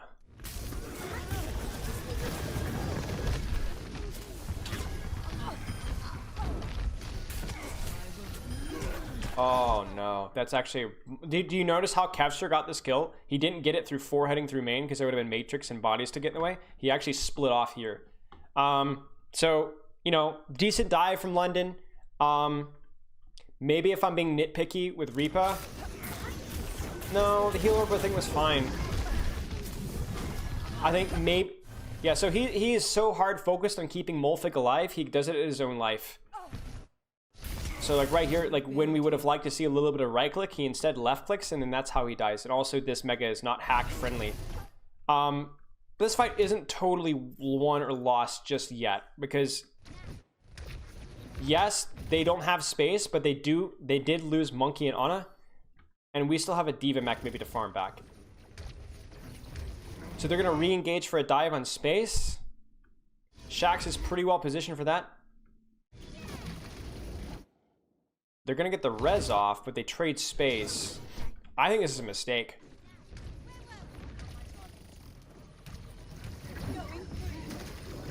Yeah, this is a mistake, chat. Chat, Mercy players in chat, what's the mistake here? What mistake is Moth making here? We actually just reviewed this not long ago. Are these codes public? No, I would need permission from Wolf. Should have waited. Exactly. What should Moth have been doing? What should Moth have been doing right now? Prioritizing res over teammates. Exactly. You can get the res later. Stabilize first. This is not a stabilize.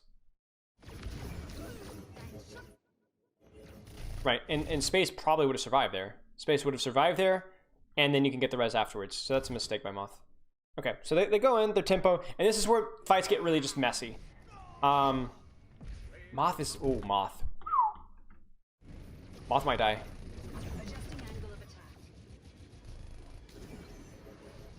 Look at Mulfig! Look at the damage arm! Woo! Okay, I'm sorry, we have to see Moth's POV. Yeah! Cover. Inside bubble, inside bubble.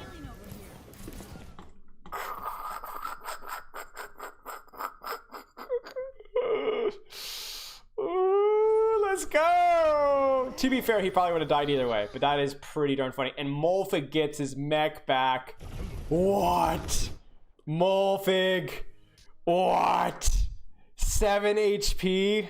Are you kidding me? And this fight's over. Because remember, we talked about this in a similar circumstance earlier, and these devolved fights, the Moira, Sombra, Tracer, those comps just are good, man. They're just all over the place. They thrive in that chaos because they're so fast and so mobile, and they can follow up. Like the Mercy's half HP, let's go kill her. You can do that, you know? So, unbelievable. So, honestly, a pretty decent dive. Gosh. These EMPs are just so bad.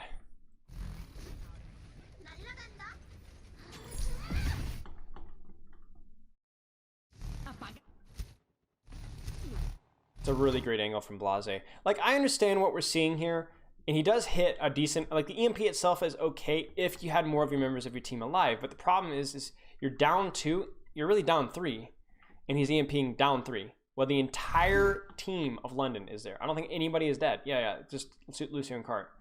It's not good. It's not good, Sombra. It's bad decision making. Okay. Molfig div. Objective lost. I mean, he got lucky. He got his positioning was there. It was good. It was like baity, to where like if Muse is gonna kill him, he has to like go way out of his way to kill him. So that was good. Like, if you're a baby diva in like mid-fight, don't go into the middle of the enemy team to try and farm your mech. Play off in an angle, put out some spam, and like bait them to come after you. Because if they come after you, waste as much time as you possibly can. And if they don't come after you, you get your mech back. So that was smart, but yeah, not a good EMP.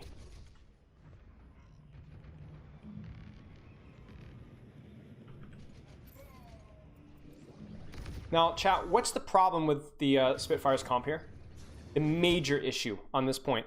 Like, serious, like, this is going to be nightmarish to play into. What's the issue? There's a couple of issues.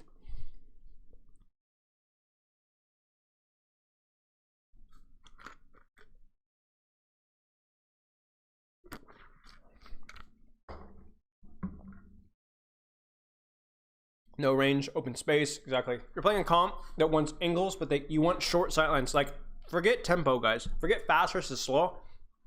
You want proper spacing. Yeah, this is ridiculous. This is like sniper territory here. And while there's no sniper really on the field, Ana, more damage, more lethal here. Echo, more lethal here. Even the mediocre poke of the Zarya is more effective here. So the only options London have is the exact same problem as Dorado second. The only options you have are to push cart and aggressively contest high ground and hope that you can get something done, or to pressure cart, push cart, and rotate to cover either underneath here if you're playing like a brawler style comp, or you can go inside here.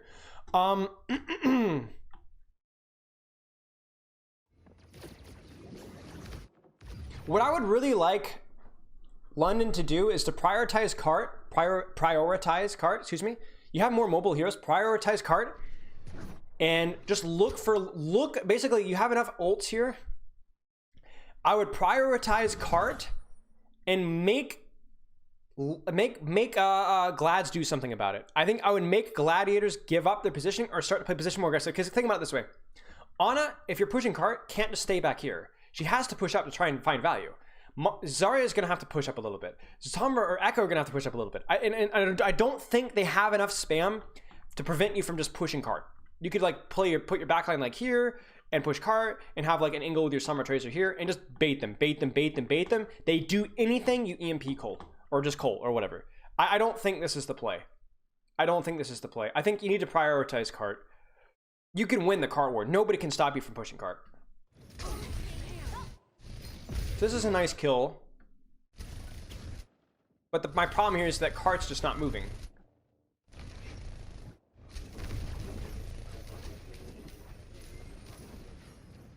And you've burned your EMP, but the problem is cart hasn't moved, and you're still gonna have to give up high ground. Like all of that work, the EMP, the pulse, all that crap, and the cart didn't move. And you still have to give up high ground again, because again, they're going to walk up here and poke you out. The only way you can take away high ground is with short, explosive movements. The difference between this and Dorado is the Kree, the BAP, and the Rhine Shield are no longer at play. which means you can't, when you clear high ground, you can't hold it. Because previously on Dorado, you could clear high ground and hold it because you had a Rhine Shield, you had Kree, you had BAP, you had good range, good spam. You don't have anything here. You go high ground here, and you're just gonna get poked out. The Echo's gonna fly up, instantly force bubble or matrix, or force you to drop. I don't like that EMP. I think this is rough. This is complicated, but you should because like look, there's no way you hold high ground. You just have to back off. So all of that work for basically no cart push. And this is where we would like to have EMP. Just push cart, push cart, push cart, push cart, push cart, push cart, push cart, push cart, push cart, push cart, push cart, push cart, push cart, push cart, push cart, push cart, push cart, push cart. Make them do something. That's true, Shredhead Max. If they wait too long, he will get his EMP. Absolutely, because they have a positional advantage, he'll be able to spam out more. But by then, the cart will have been pushed to around here, and you'll be in one fight territory. You don't even mind losing the EMP there, because then you know, hey, we'll go push cart again, but now we've got our EMP. So let's see what they do here. So we're gonna see an explosive. They've pushed cart a little bit. I think I would have pushed cart a little more. And now we're gonna explosively push high ground here. So what I expect is Hadi's gonna pincer. They're gonna pincer here. Where's Blase? Oh no, this is really bad. Wait, where's Blase? Oh, this is really bad. Blase gets zoned out. That's really, really, really bad. You're gonna see Cole here, probably into a primal, but yeah, this is gonna be messy. What happens to Blase?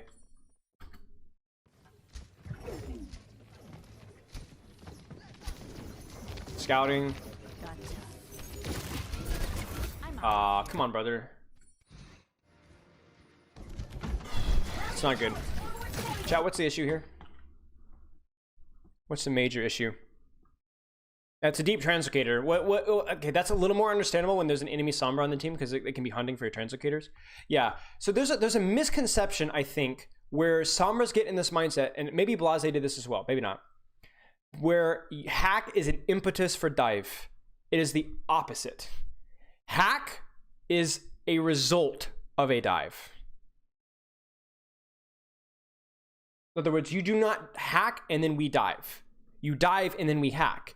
And that's the same whether you're playing Brawl or Spam. If you're playing Orisa Sombra, you would shield, halt, Orisa spamming, Ashe spamming, and then your Sombra decloaks and look for a hack or damage. The reason why you can't, well, this is why you can't hack and dive. This is why right here. I mean, this is it right here. Because if you, as a 200 HP Sombra, are the first person to make an action, they're going to instantly turn on you and clear you out as the dive is happening. Now you might be thinking, oh, well that's okay because now my monkey can come in, my diva can come in for free, etc., etc., etc. But I would rather you let your monkey take a little bit of chip damage, your diva take a little bit of chip damage, maybe them to be a little, and for you to be able to stay in the fight. The problem is that Sombra is too easy to clear. That's the problem. Sombra is too easy to get rid of. So if a Sombra goes a little early, you can instantly get rid of her very easily. You don't even need your stickies here. Just a couple body shots and she's gone. So bang, she's gone. And yeah, okay, the Echo is down stickies and down beam. But I would take that. I will take a 6v5 down a cooldown. You see what I'm saying? Same principle as Tracer. Yes, but Tracer's a little more flexible because it's harder to get rid of a Tracer because she's got blinks and she's a smaller hitbox. So the idea is that we would want Blase coming out now and looking for a hack. Can you imagine looking for a hack here? Very easy. You get healing, you get support, nobody's looking at you. You could also have Blase like here looking for a hack, or not even hack, just you know what I'm saying? You could have Blase looking for a hack here. So Blase goes way too early. Like Blase needs to respond to Cole and monkey pressure, not the other way around. Sombra should go first to scout, but she should not go first when it comes to pressure. Sombra is too important to get cleared like that. And this is problematic. Because this is a pretty good dive. Like you got them off of high ground. See, they're all off of high ground now. But your Sombra's not here. So your ability to finish kills is next to none. Because Sombra is an excellent kill finisher. You hack, because right now, Kevster's going to get hacked and he's dead. You see what I'm saying? Or Muse gets hacked and Muse is dead.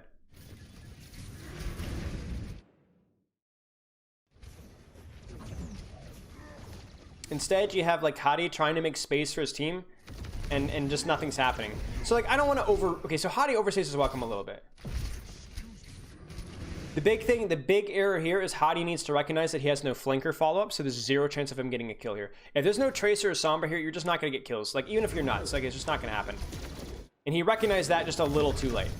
Like, literally, like, a millisecond too late. There's very, very high chance that if he's out here a half a second later, he gets out alive. But that's most of this fight. Like, I don't want to overread this because I think the macro plan was good. Blase, it was just a 65. Like, it's a 65. There's nothing to read here. I'm out of here. Adaptive circuit engaged. He even takes the time to rehack Mego, re-enter stealth, repath.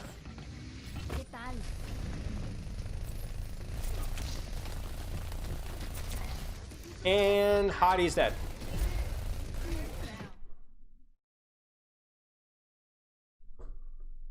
If Hadi uses his previous jump, yeah, the reason I think he used his previous jump is because the brig was low and the brig got bubbled instantly as he used the jump, which was unfortunate. But do you kind of see what I'm saying, guys? Like, there's not a lot to read here. It's just a 65. It was a really good call. It was a great pincer fight plan. Really well done. Just not good. Whoa, game sound delay? Uh-oh. Is that happening again? That happens every now and then. I don't know why. I mean, that's just one fight. Like, I mean, Blase Sombra hasn't looked bad up to this point. It's just one fight. Yeah, the game audio was strange then? Okay, I'll keep an eye on it. Let me know if it's still an issue. But I think the important thing here is that really... I mean, honestly, they need to back out. Like... Oh, wow, that was big. They need to kind of reset here. Because they are also running against a dive comp that can and will push advantages. Okay, they get out. Nice. Is it delayed still? Son of a gun.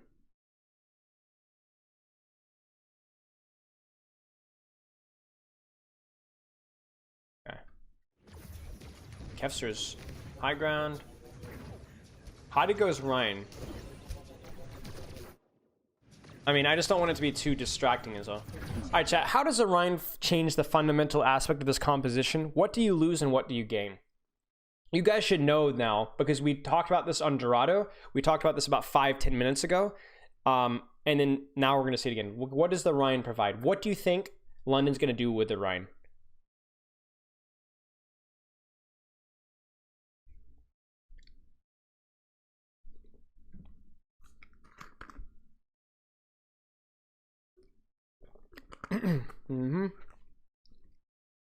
Yeah, easier to stay on high ground, exactly. You're gonna see them clear and stay on high ground.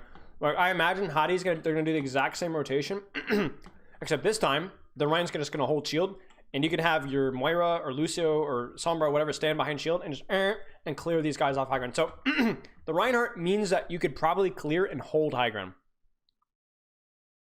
There's a lot less dive threat to the back line. But yeah, without the McCree, I wonder how effective it'll be. Yeah, it's definitely unorthodox, but there's a logic behind it. Big kill on Birdring. How did Birdring die? Spy checking. Yeah. So chat, you'll see spy checking increase when they found the translocator. In other words, if they find his translocator, they start spy checking like crazy because they know if they find him, he's dead. Instead, Birdring just gives himself out. Where is his translocator?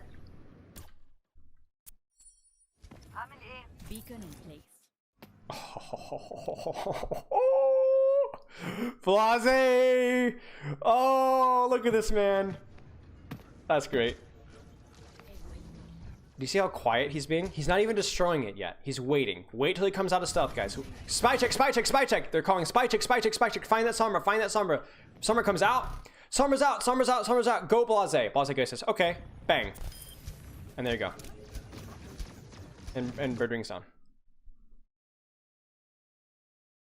Seems when your stream goes into 3-hour mark, you get sound delays. Yeah, that is true. That is true. That's so weird. Maybe I can close down Discord. I'm gonna quit Discord. Maybe it's like the computer gets tired or something. Okay, so that was nice. You'll take it. It means a pretty easy rotation now because they're down the Sombra, so you guys can kind of do whatever you want. So they're going to rotate right, I assume. Or they're right.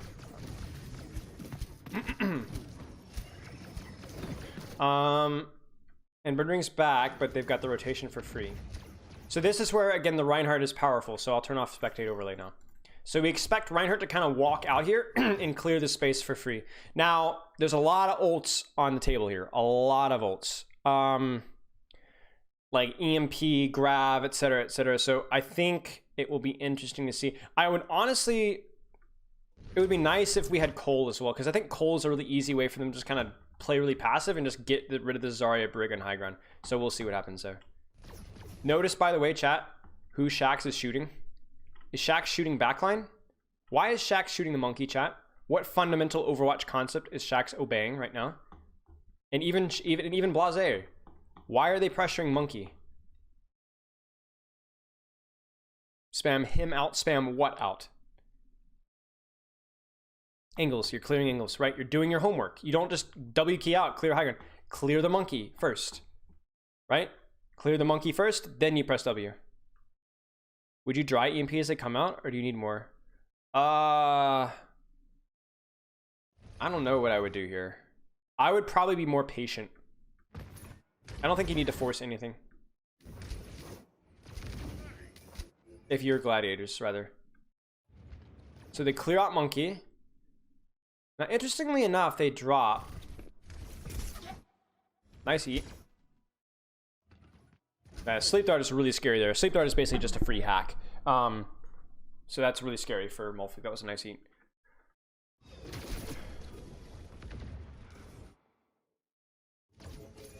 Oh no. Blase gets hacked.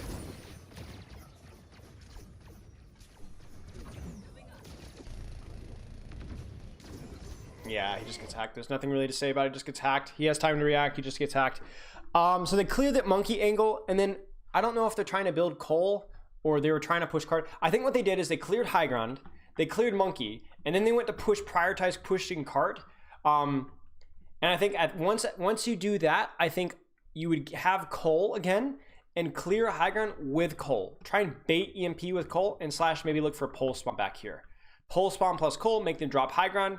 And then you can look for an EMP of your own. If they force their own EMP, the follow-up won't be there as much because of what the Cole and Pulse Bomb have done, and you'll be able to hide your beat easily enough. Sup? Hey, man. Gonna blame ping for that? I mean, it's possible. Is Blase EU or NA? So,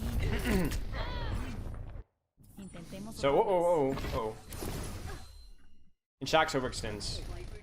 Yeah, Shaxx is clearly... Shaxx either looked for a Pulse Bomb or... Wow, nice job, Moth. But the problem here is obviously that like this value is just not there because I don't think that there's enough pressure on high ground to justify this pull. So I think this is a mistake by Shaxx. Like you'd want to do this if your team is like actually clearing high ground. But like, I mean, I guess a pick is a pick, but obviously it's like, it's the pick, but it's also the pressure because like, look at how much attention he's baiting here, but they're not getting anything out of it. So unfortunate. We played a 90-minute latency, so everyone from NA had 90. Okay. Blase is NA, yeah. So I don't love that pulse from Shaxx, honestly. And where is Shaxx? Yeah, so Shaxx just gets isolated. I think it's a mistake from Shaxx. I think both flankers made a mistake there. Like Blase gets hacked, and then Shaxx just kind of goes in and looks for a hero play, but like it's just not going to happen there. Possible trade, yeah. And this is concerning as well because I don't know if you can like, yeah, you're just gonna die. One by one. Yeah, 90 EMS is not nothing. Kevster has to pop his ultimate to stay alive here. I remember this part in stream. Now you have Cole. So I just absolutely think you're going to Cole high ground here. Cole high ground, look to clear them off of high ground, and then push cart at the same time. So Heidi's actually going to go here. And again here, I think the logic is similar. It's like, hey, maybe it's a little easier to deal with Sleep Dart plus Hack with your Rhino cart as opposed to your Diva. And Moth just Qs. That's just weird. So they're like, hey, we don't even care if you have EMP, we're just gonna go in. How does Shaxx die?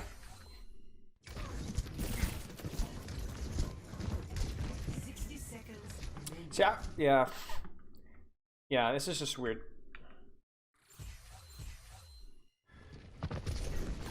He just gets domed. He just gets domed.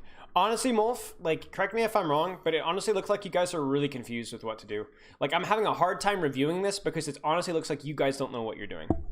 Like, this is a really difficult point for this composition to work, and it's confusing to watch. Like, it literally looks like you guys are really, really struggling. That pin on Moth. Because ideally, the plan is like either prioritize cart push and punish over like drops in cart, or clear high ground maybe with Orion and Cole or something. But it like looks like you guys like it literally looks like Shax has no idea what he's doing, like what he's supposed to be doing here. I feel like a lot of confusion.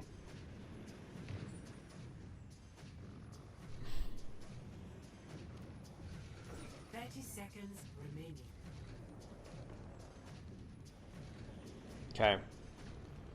So they did use rally, which is I guess good. Space is gonna grab early. I'm gonna turn off spectate overlay here.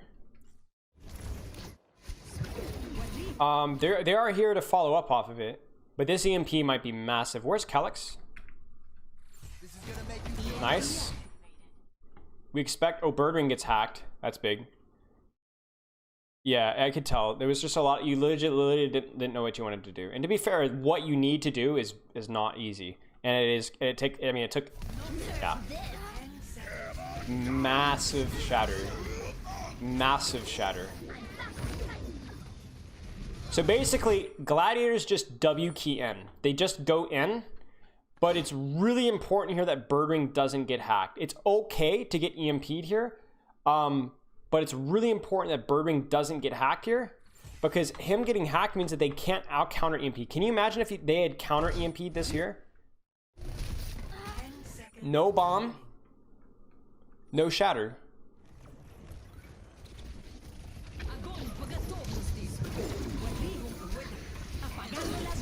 You see this? No, Glads really didn't need to press W here. This actually plays into the win condition of the Rhine comp, right? You're going into them teethy, you know, and then you just get smacked in the mouth. So like, yeah, they had some angles, a little bit of angles, but I still don't think it's a good play. But Birdring gets picked, and that's really expensive. Now, chat, what does London need to do right now? What does London need to do? Like, legit. They cannot fail at this. I remember screaming this at the screen when I was watching. Because I really wanted London to win. Push up, take high ground. Yes, sort of, maybe, not really. Not really, no. They don't have any support ults, they don't have any poke. Come on, think. Look at the battlefield. Look at the battlefield. What do you see? Find the Sombra. Yes! Find the Sombra. You must find the Sombra. If she EMPs, you're gonna get a 4 or 5 man EMP. You have no counter to it. You'll probably fade it. Molf, I see, is kind of splitting a little bit as well. Maybe gonna try and dodge. But they're gonna be able to touch with ball. See? They're gonna be able to touch. And then you're gonna have, you know, EMP, ball's gonna stall forever. And then you're gonna have Muse coming back with Primal, and Kevster coming back with copy. Like, if they land this EMP, easy stall, and you guys probably lose. Find the Sombra. Find the Sombra. You must get rid of her. You must force her translocator. And Birdring, being Birdring, just like Birdring right now should trust his ball to touch and should be up here. Birdring should be up here, or Birdring should have been hiding behind a wall. This is just really bad of Birdring. He just walks into the middle of the comp. And guess what? And he hacks a Mega?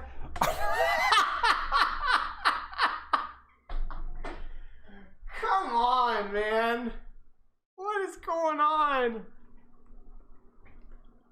Oh my gosh. This is like there's the nuclear bomb alert. And your mom's out there washing the windows. Hi, well, hang on, honey. Before we get into our bunker, you know. No. Hacks the mini. What? Yeah, you know what I mean. You hacked a health pack. Come on, man. Time is of essence now. They need your EMP. You're hacking a mini health pack. Oh my gosh, that's just unbelievable. That is just not good.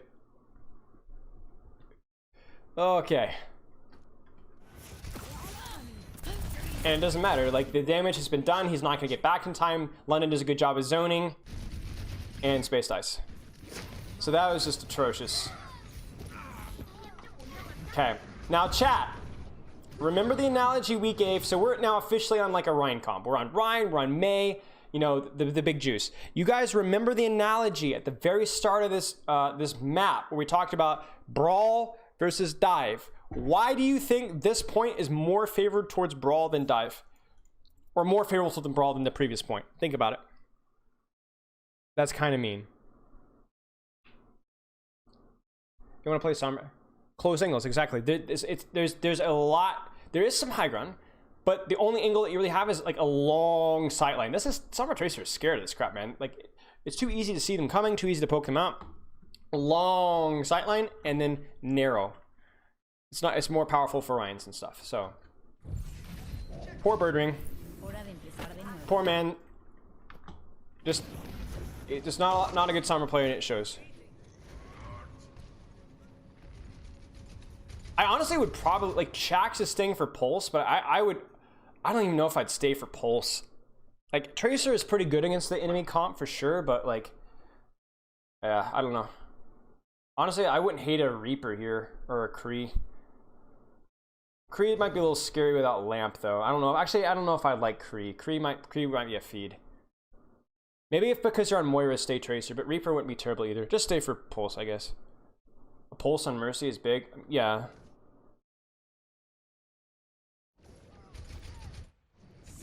So again, Molfig's sky checking, they're clearing angles, they're checking flanks. Shax, the one nice thing about Tracer, not that the one, but one of the big nice things about Tracer is, like, again, the space control here. If Monkey tries to stage behind, she's going to scout him out and poke him out, so that was good.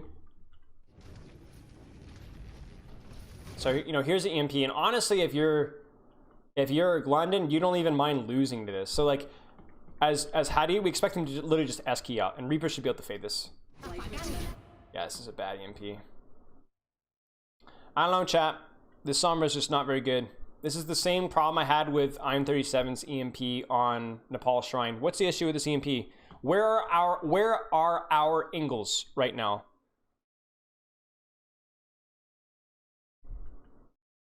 They just S-key. There's no angle. There's nothing behind.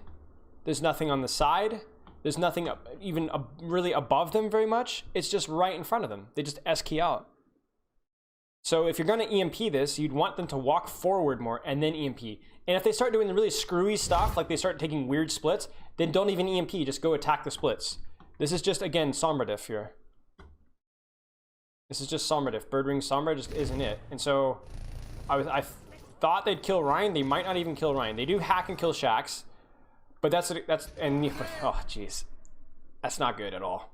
And they actually end up overextending in the pursuit of the EMP, and they end up losing.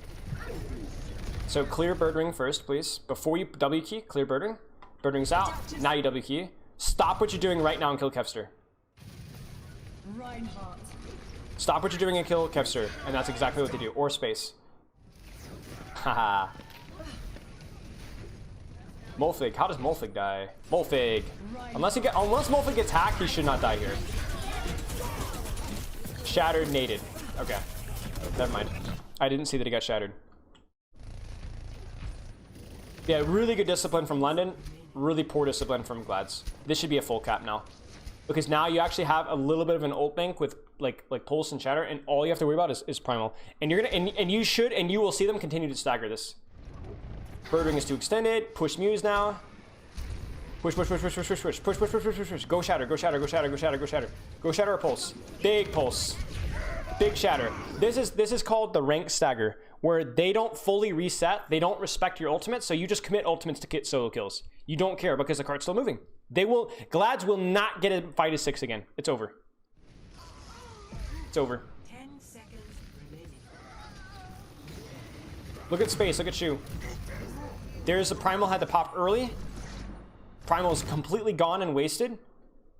And here comes the bomb. Is it gonna be a bomb from... Wait, here comes the bomb, chat. I guarantee you. Ah! Yes! Brilliant. So yeah, that was really good by London. They just kept them on the ropes. Keep them on the rope. That's a boxing term, right? You get them on the back foot, you can use ultimates. Go ahead, use ultimates. Keep going. Keep them going. Keep them going. Before you know it, you've capped third, and they never even got a chance to execute one team fight. Glad's had one scuffed team fight the entire of it here. What do you think about Blase so far? I mean, it's not been bad. It's really hard for me to see or say exactly. I don't like commenting on individual player skill, but I have not seen Blase feed. I've seen relatively decent team play from London, relatively a little bit scuffed team play. There seems to be some miscommunication from Glads. But yeah, that was a great ring stagger. Like, they just kept pumping ultimates into it, committing one more kill, and Gladiators never got another fight. You think Zarya Diva's better in Brawl Mirror? Very map situational. But over time, it seems like Diva generally outvalues Zarya because of the importance of high ground and spam angles. So like Zarya, if you can get a Zarya in high ground, then she's going to murder everybody. But it's getting the Zarya in high ground that's awkward, and that's where sometimes Diva does better because she has the boosters, right? And then on maps where there's a lot of like high ground and a lot of angles and stuff, Diva seems like she outvalues. Another thing about Diva as well is she provides a lot more win conditions for ult game. Blizzard, High Noon, Window, Grav,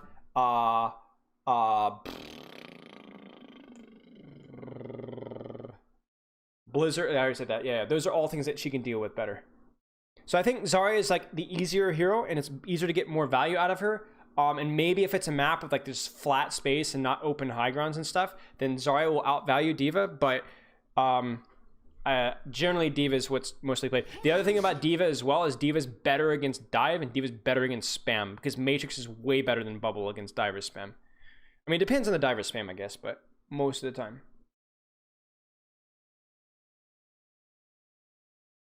Yeah, Blase scouting, yeah. Okay. So let's see what Glads do. I wonder if Moth will end up being a game changer for the Glads. Yeah, you never know. Like, I could speak from experience that like having communicational leaders or smart players, like for screw Moth's individual skill, which is obviously pretty good. Having players that can like step in as a leader and communicate well, like it's just single-handedly can swing team fights or swing teams. So that's like what I'd be curious about is like how much Moth can like help behind the scenes, like that in-game leadership. How many more maps are you reviewing today? Honestly, probably just this one, but we'll see. We'll see. I'm not sure. Why Jake was always playing in Outlaws? I mean, sure. Yeah. So we're back on the brawl stuff. Basically, what Muse is going to want to do, and Muse, Birdring, and maybe like Muse and Birdring are going to want to try and flank her on this way, and look for like pressure on the high ground from here, and look for a dive here. Because again, if you just W key dive directly at London, you're gonna get killed because everything's coming in one direction, and we're playing against a comp that's just better in one direction, right? With the shield, BAP spam, McCree spam, etc., etc. So what we expect is we're gonna try and expect maybe Ana even to like help support clear these guys out. Molf will probably try and slow them down, but he won't be successful because 2v1, or at least a 2v1. And then we probably expect, as this fight evolves, probably going to see Shax and Reaper go to high ground, to where it's a little bit safer for them to position.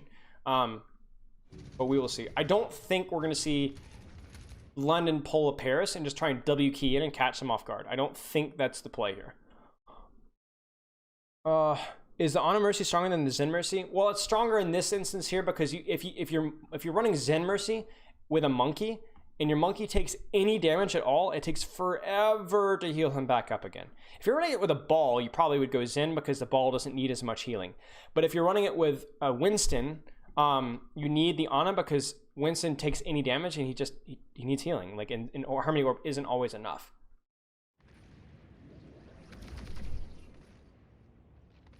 So we'll see if we see any clearing of angles here.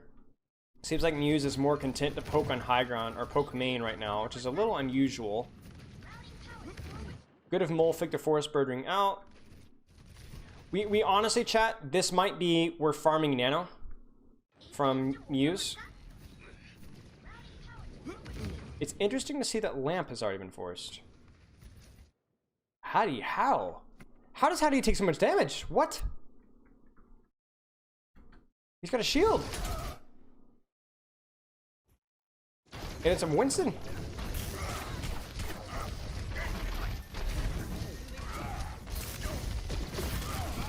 Oh, he eats stickies.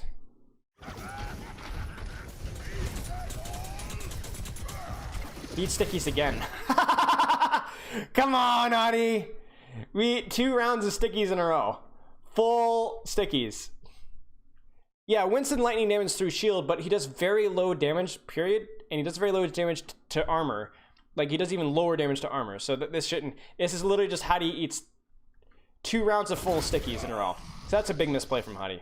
He needs to be blocking the stickies. Because, like, Molthig can't matrix that. Because if Molthig's position's over here, that means this Sombra can literally just go all the way around and just play wherever she wants. So he has to survive without matrix. So I think the position here, you notice how London is positioned? They're not stacked. Molf on an angle, putting pressure, spy checking. Blaze's peeking and playing a little more aggressive, but he's less squishy. McCree Bap almost playing in the back like bait. Spam, spam, spam, spam, spam, spam, spam. And yeah, this sleep is really, really big too. So this is a mistake. Like, Hadi can't, like... And Hadi's sleep, or Shu's sleep means that Reaper is not able to heal Hadi during the stickies. So Hadi actually falls behind with HP. So it's a brilliant sleep and a misplay from Hadi. Because even, like, he just should not be eating stickies. Okay, Birdwing does get around. What happens to Molthig? Does Molthig panic and come back across?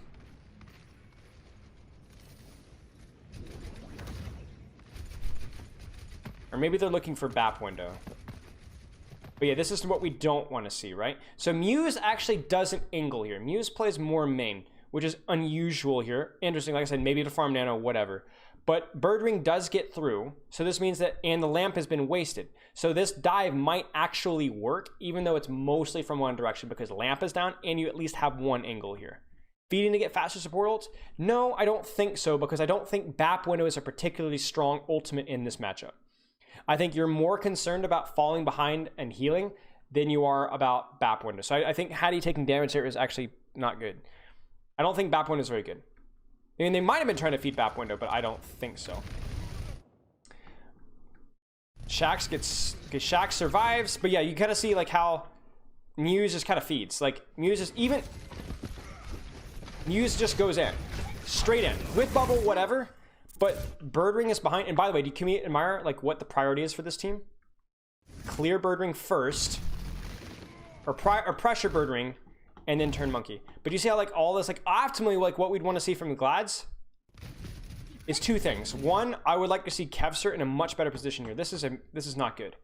Kevser needs to be all the way up here, if possible, for a better, more aggressive angle to spam off of this. Like he's not even on main. He's literally out of the fight. The other thing, Chad, is what is wrong with this dive? Can we look at the ult charge and tell me what this dive should have, what should have happened here? The best way to spy check for Sombra, have a diva. Divas are good at spy checking Sombras because they can just hold mouse 1 and make circles, essentially. Nano Winston, exactly. Just wait for Nano. Like 2 more heal, couple more heal shots, and you get a Nano, and then all of a sudden this dive is a lot scarier. I assume London was expecting... Yeah, exactly. London was expecting somebody to be here. So it wasn't like, oh, bang, Calyx is already on it. This is really heads up of Calyx. Remember enable versus disable with the Lucio thing I wrote up? This is disable right here. This is it. Like, that's what you do. You do not sit AFK with your BAP. You go in. You get rid of that Sombra. Screw the Sombra. So, and I remember Shax was popping here, too. Like, clickety, clickety, click. Ooh, careful. But... maybe it was because of Shaq's great shots, but Kevser is completely out of this fight. And that's really, really bad for Glads. But yeah, that was really, really well played by Glads. They needed Nano there. And they also needed Kevser to be deeper. Somehow to be deeper. Did Birdwing decloak before the Winston jump? Good question. Let's find out. Been here all along. Shredhead Max with a big head catch. Very good. Very good. It gives Molthig that brief window of time to react and for them to anticipate the dive, because they can hear the Sombra decloak. And it's not just about getting rid of Sombra, it's going, hey guys, that Sombra's decloaking, something's about to happen. It's like the beep, beep, boom. You get a little bit of a time to react to the jump. Wait, was that spy check? Good question. Let's find out. I don't think it was. But we'll find out.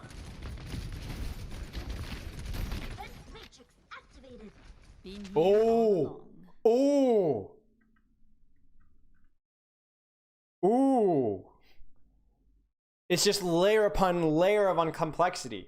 I mean, you can still blame Birdwing for this for peaking unnecessarily. But, hey, nice. Nice stuff by Molfig. No hack. And Muse just blows up. And then they need to clear out Birdwing first. There you go. So they clear out Birdwing, and now they can press W on main. Okay. Are the codes public for this? No. I would need Molf's permission before I do that.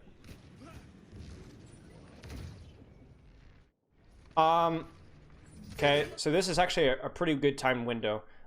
They time it right as the jump happens, and this is about as much as you can expect from a window. Because window into dive, it just takes literally picture perfect timing. So, I mean, it's fine. This is okay. Again, though, I'm not really happy with how Muse is choosing to engage this. So we're seeing maybe Kevster's looking for a more aggressive angle. But again, here, I would love to see Muse either jump from like, I would love to see like Muse jump from like this here, you know, or maybe he could get across here and jump from here. It just feels like we're seeing again a lot of just W key jumps in from Muse, which in this instance is a little hard. But you know, you could go with your Ana Zarya up to high ground, right? You could go to Ana Zarya up to high ground and do this, you know, and then drop and jump from here. And it would be, and your Ana Zarya would be in a better position to follow up than just standing AFK main. Because the problem with this here is like, Hattie can actually block nades and sleeps and Zarya damage and Ana damage from this position. But if you go high ground here, it becomes a lot trickier.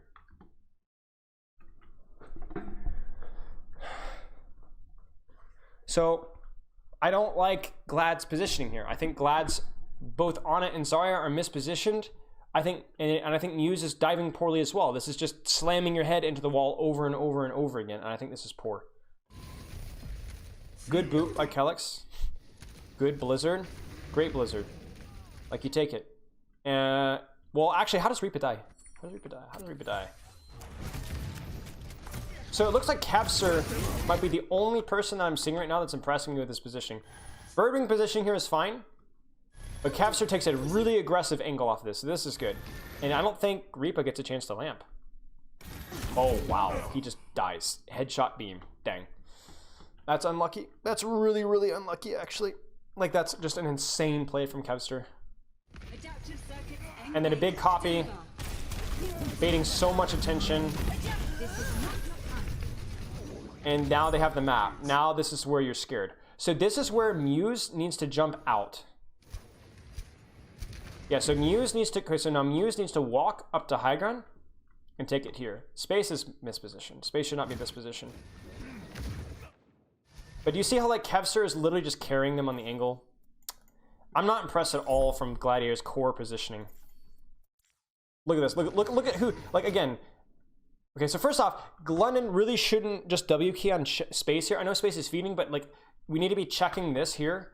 So I think Molfig should not be doing this. Molfig needs to be checking angles first before you W key in. So this is Molfig's misplay here. And also Shax should be checking the flank as well. You thought Shax was holding high noon? Oh, okay. But this is like Kevster's carries this based off of the angle that he holds here. Like he just walks into the back line here. You got baited. Well, there you go. But once again though, like London misplays this, but Glad's misplayed this too. Like there is no reason for space to be positioned this far forward. Like obviously he's the high noon, so he's hiding here, but then he immediately needs to back out. Like, and another thing too is like, again, why is Muse not going high ground? Like instantly. Like not now, but now. Like now, instantly. Go high ground. Like as soon as they're in the small room. Let me look at this again. Like right now, I'm like, this is just baffling to me. This right here is just feeding from Shu in space. You tried to boop, sorry, and oh, I was okay, that makes sense. But like, this is bad. Birdwing, what are you doing?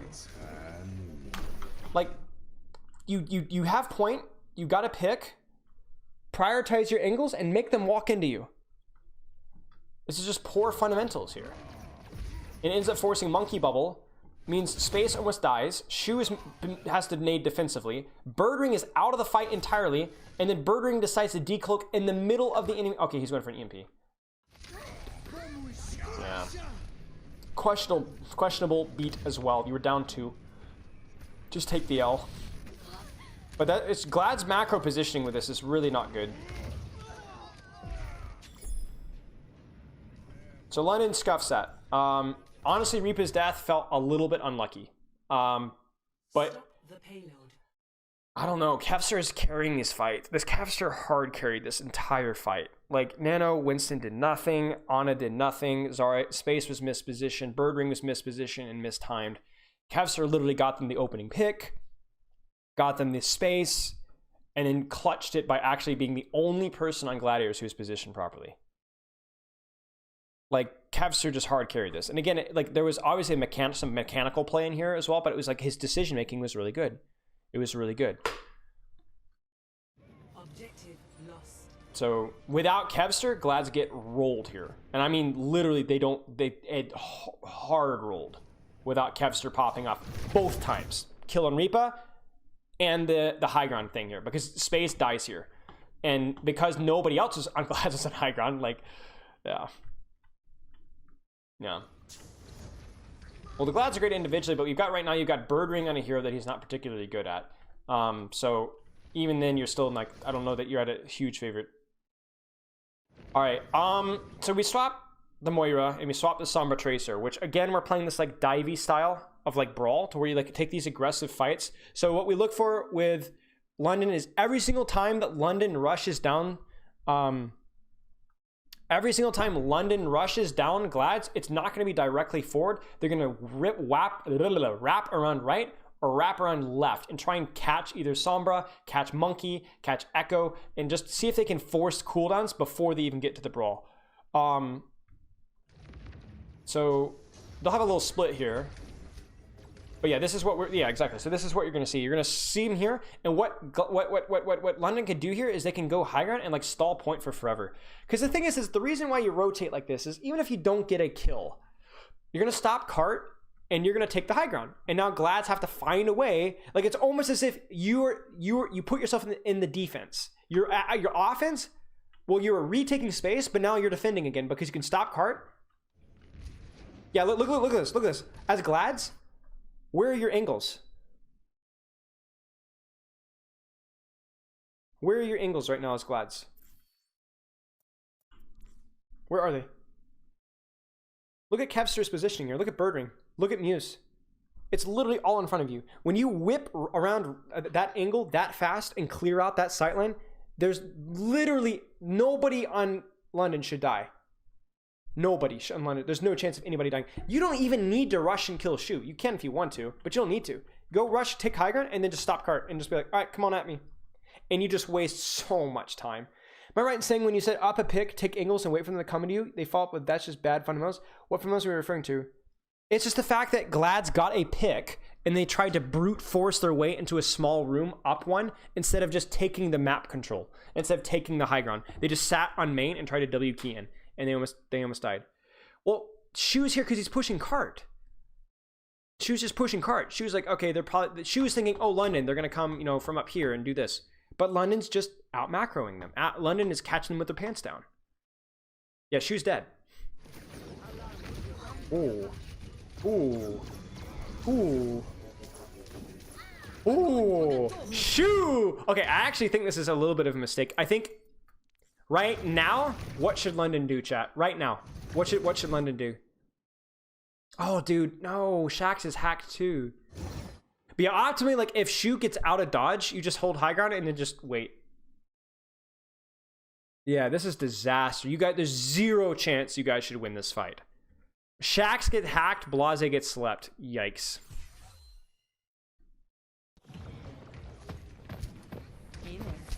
Ah, get gnomed. Shoo. Okay. All right. Okay, calm down. And what happens to Shax? Come on, Shax.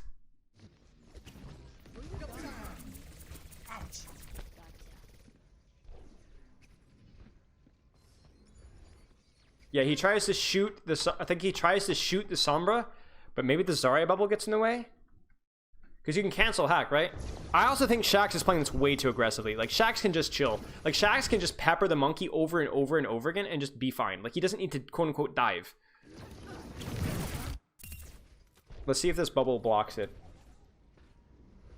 Initiating the hack.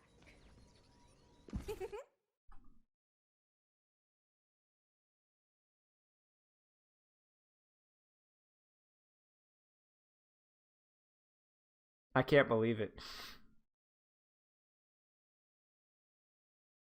That's unbelievable. If he shoots this hack doesn't go off. Yeah, that's beyond unlucky. I mean, it's also, he just really shouldn't be this aggressive. Like, he doesn't need to go this aggressive. He can just keep pressure on the angle. Like, you guys heard me coach Genji and coach Tracer. It's like, once you get a good position, you can just chill. You can just put pressure and pressure and pressure and pressure and pressure, and you don't need to force anything. So yeah, this is a disaster. Because Shu should have died. And even if Shu had not died, you guys just needed to stop card here, just hold high ground, and you could have burned so much time off the clock. So much time off the clock.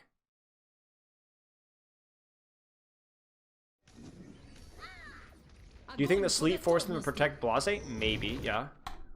This grab is bad. This grab is really bad. Again, the grab is bad because, like, there's no follow-up. It's inside in a small room. You just can't follow up on this. Yeah. It was a great macro play. Just, you know, honestly, if I was Blase, I probably would not have gone for the hack there. I think the hack is unnecessary. I think you just go for damage and focus on the 80-80. So you don't need the hack to kill the Ana there. Like, I don't think that's the play. But whatever. The big thing was that Shaxx, pixel perfect, unlucky, great sleep. I'm really surprised they got a kill through that grab. I think Calyx getting grabbed there is a mistake. Yeah, Calyx just goes in. I guess it's understandable because, like, you wanted to kill Reaper, but yeah. Really should not have gotten grabbed there. You guys can stop cart though. You guys need to stop cart. You need to stop cart. You need to stop cart. You need to stop cart. You need to stop cart. That really sucks, man. Yeah. So big thing is there, Shaxx overextends. Crazy sleep from Shu. Questionable grab, but because Calyx overextends trying to chase the Ana, he gets caught and grab, and then either amps too late or doesn't have amp and then dies. That's just awful. Like, you just hate to see it. Alright. Where's your Tracer? Shaxx should probably be somewhere here, but I don't see him. Where is Shaxx? Oh, Shaxx is in. Oh, Shaxx is spawn camping. That's fine. That's fine. I'm not gonna get the kill, but you don't really need to get the kill. Clear high ground. Bait EMP.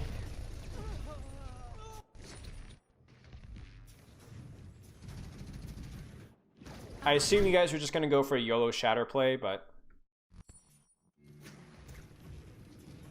so you needed to do one of two things. You needed to just go in and just like go YOLO shatter and hopefully get a kill, or to like bait them on the high ground and make them waste nano or waste EMP, and they probably would have had to copy your nano or primal as well to win in the fight.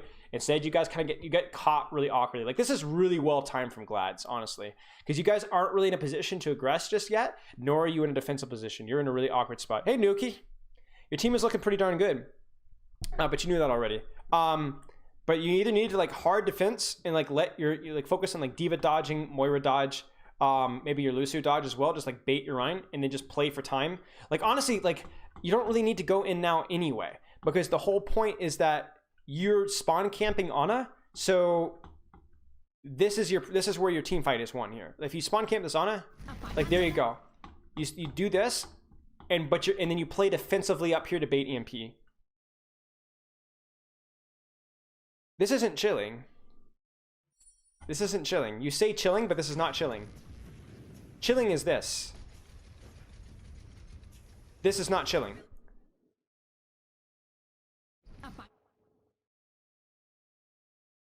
Oh, you're looking darn good. This is not chilling. You're baiting me, Molfig. Like, your Moira is not even looking to fade EMP. Your Rhine is dropping. You're dead. Like, your Rhine is... Hottie's dead. So you either need to end here and look for Shatter. I mean, this looks like you're ending for Shatter. In which case, if you're going to in for Shatter, your Sombra and Tracer should not be spawn camping. Your Sombra Tracer should be trying to play this here. This is a mixed win condition, and so you do both crappy. And so you're going to insta-lose. And the worst part about it is you didn't force any ults except for EMP. So this is just mediocre. This is probably... This... I remember this team fight. That right there was probably the worst macro we've seen for you guys. Because you had a very clear win condition of like either feed or like play hyper defensive and try and find a way to win, and you didn't either. So this is a lack of leadership. This is communicational issues here. But I mean, this is the only time we've seen that, so I guess you get credit. Now, this is ballsy. This is ridiculously ballsy. This is a very risky play where all Hattie needs to do is get one kill. Adaptive circuits. Okay, so Molfig just can't get hacked, and he's okay. This is crazy, man. Like, honestly, like, you're just nuts. Like, I have no idea what you guys are doing, but credit, I guess. Because you're going to force Primal. You force Copy. And you're going to be able to stall longer. There's your bomb. And because close spawns, you have Cole. Chat, what's the error here? Let's actually look at this again.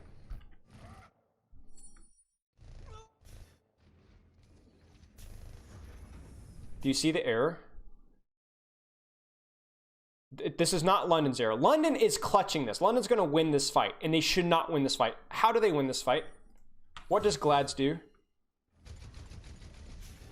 What do Glads choke on? Watch it. Watch it. Wait for it. Wait for it. Wait for it. Wait for it. Wait for it. Wait for it. Wait for it. Wait for it. Wait for it. Wait for it. Bingo.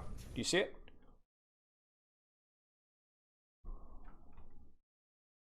Here's what you don't see.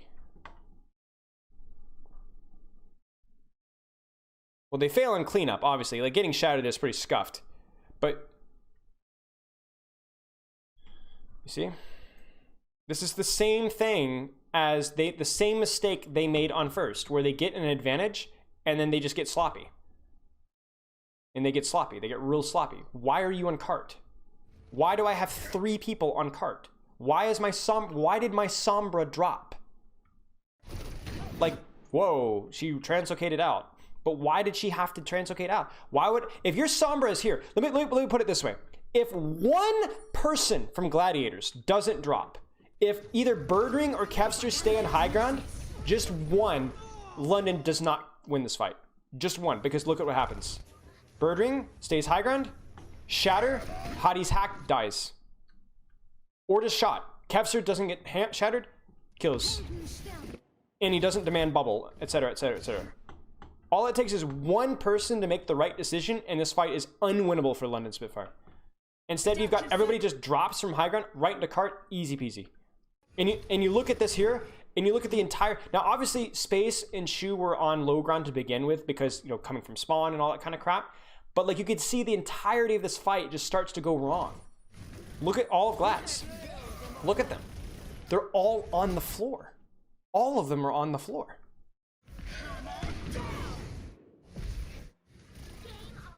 And where you win a fight and you should have a positional advantage, you win a fight and you don't get anything.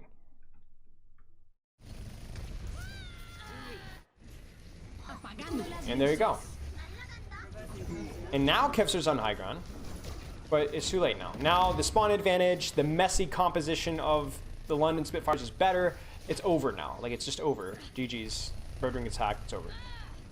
I'm telling you, chat, Overwatch League, it's just the same stuff over and over again. It's fundamentals. Timing, having a good fight plan, positioning yourself properly, that's it. All we needed was Sombra or Echo to stay high ground, and it's over. It's over. London doesn't have a chance. This is Overwatch League, guys. This is not your plat game. This is Overwatch League.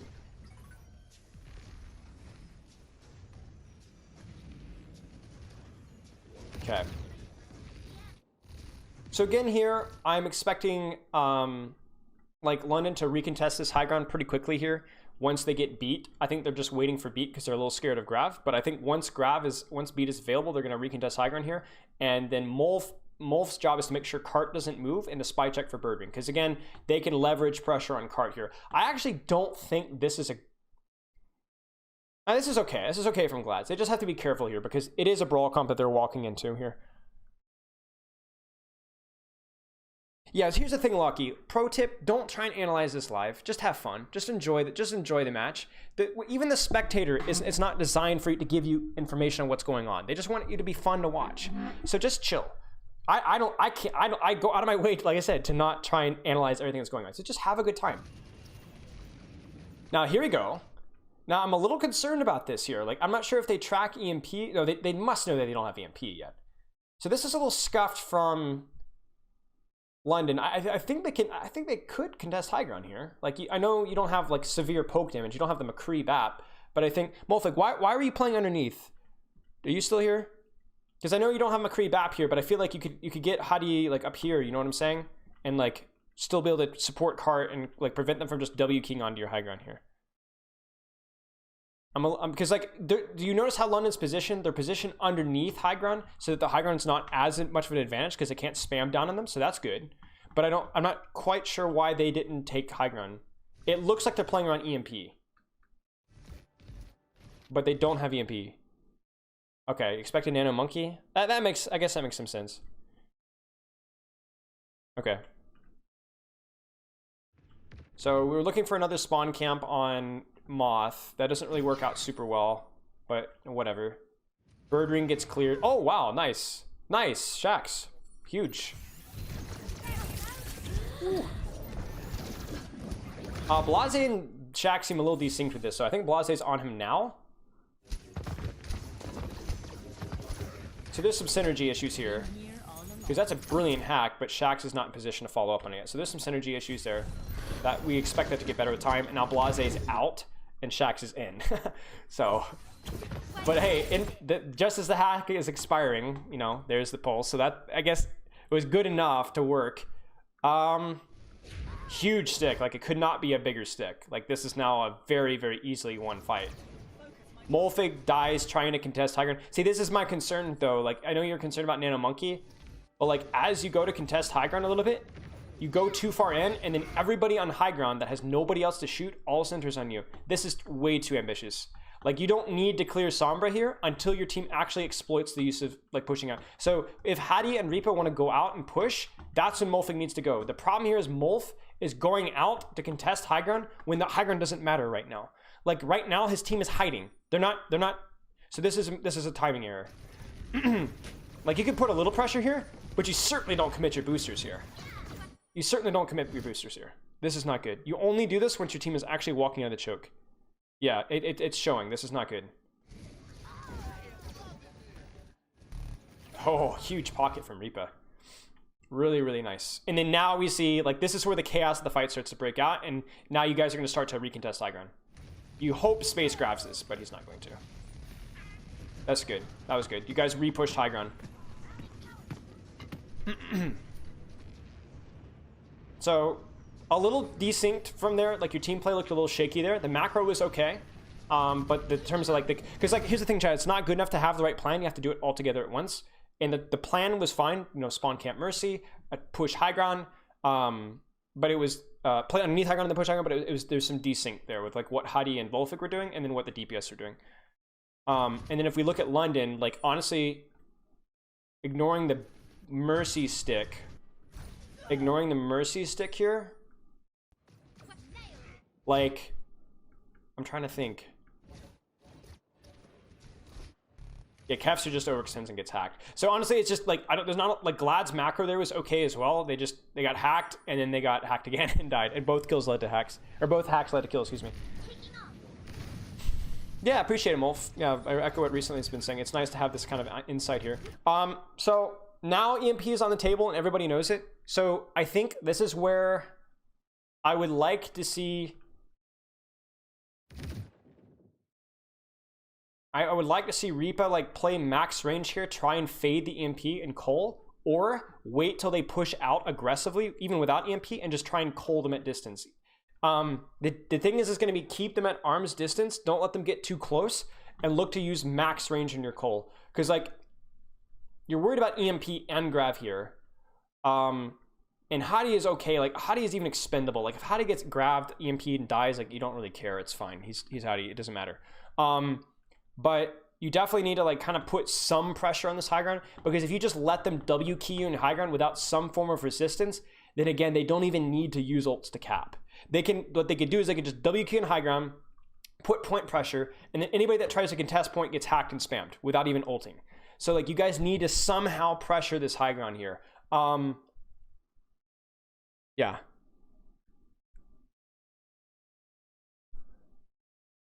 Anonymous donation, yeah.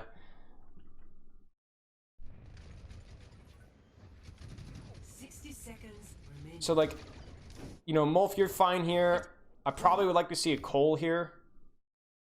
I mean, maybe obviously the risk of Cole, like, yeah, see, I don't like this very much. I would like you guys to kite this direction, like open sight lines here.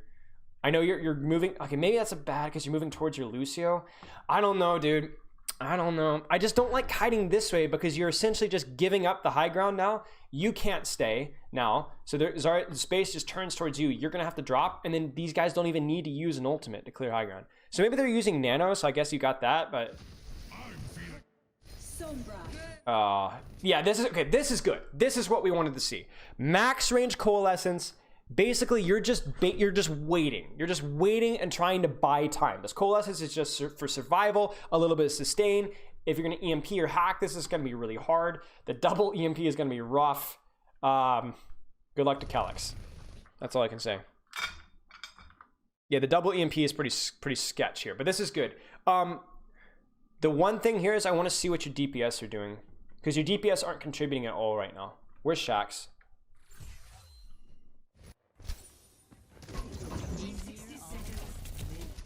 Just putting a little pressure here. Yeah, I'm not a big fan. Not a big fan. I would have preferred Shax or Blase to be positioned along here and like play more. Like you've already tried the spawn camp. You've already spawn camped once. It's a little bit cheeky to try and think that you're gonna be able to do that again. So I think here it's be better for Blase to be putting up more constant pressure here to A, contest high ground, and or for B, if these guys just hard int, to look for an opportunity to like to get pressure and kills. Like I think Shax and Blase need to be contesting this high ground from different angles here, and I think both are mispositioned here. Like Shax needs to be contesting high ground, Blase needs to be contesting high ground. Both are out of the fight right now. This is literally just a 64 right now. You guys need to be pressuring Ana, you need to be pressuring Zarya, and ultimately if these guys drop, well then you just drop and you easy EMP, 6-man EMP on the low ground. But I think both Blase and Shax are very mispositioned right now. There's the grab. We have to turn to cancel hack. Hottie's dead. I mean, honestly, you're happy with that. Like, Molf getting hacked there kind of sucks, but you're more than welcome to have, you can have the copies, EMP plus Grav, and Hottie dies. Like, you don't care about that. How the heck does Birdring die? How the heck? What? Oh, what? He just blew up. What was that? I have never seen 130 HP drop faster. My man gets like blasted. So he tries to hack the Moira and then he says, oh, Lucio. But either way the hack is canceled and then we're just gonna enjoy this. Tracer, Sombra, Pincer. He goes behind cover. Sure. Boom. Shax and a little bit from Blase, just instantly dead. I mean, that's another option too. You can kind of play like babysitter there. That's a little more risky because you risk getting EMP'd, but I mean, this is now very, very winnable here. Like Calyx could actually, if I was Calyx, I don't think I would beat this because I think your Rhine is dead either way, and Molfig is outside of EMP range, or Molfig is outside of beat range. So I do not think you beat here. I think now you beat. If you were to beat. Geez, what's this EMP? Hattie is expendable. You get Birdring, bang. Now Molf needs to go back high ground ASAP. And you guys EMP and catch 1, 2, 3. That's honestly fine. Muse needs to die. Muse must die. You translocate out. And Muse doesn't die.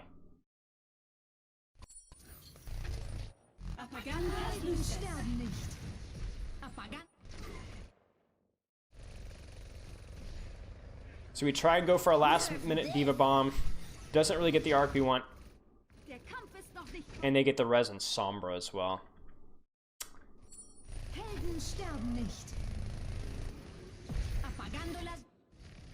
Yeah, Shax honestly is kind of mispositioned here. So Shax goes in really hard, We get the... Okay, we kill the Translocator. Oh, brilliant. Birdwing's Translocator. Once again, like, what? I'm sorry, what? Anyway. So he goes in, just annihilates Birdwing. But then again, do you see, chat, how he's like, I feel like there's too much aggression forced from Shaxx? So Shaxx is regarded as the best Western Tracer right now. You lose mech as you bomb, and that just kills the arc. Okay. I think Shaxx is a phenomenal tracer, but like we don't need to be moving in towards this. Like he needs to just maintain his angle here and bait Muse to come in. Then when this EMP hits, then he can choose and select his target because he's going in and he's out right when we actually need him. I think this is a mistake. And then where's Blase? Blase gets out as well. Both your DPS basically...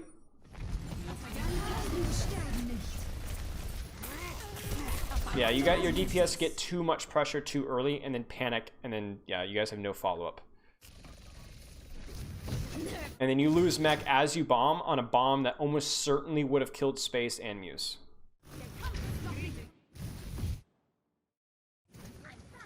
So I'm not really happy with how Shaxx and Blase played that whole fight. I think everybody else played it relatively well, but that was not good. And honestly, at this point, you kind of have to hold your beat now, because Molf is going to die again. The Shatter only hits Kevster. It does hit Kevster. Molf dies. And Blase gets hacked. Oh, Blase. Blase can't get hacked by this. Because the thing is, if you're 200 HP and you get EMP'd, you're going to die before beat goes off. You just can't get hacked. But you're also generally have the tools to avoid defeat.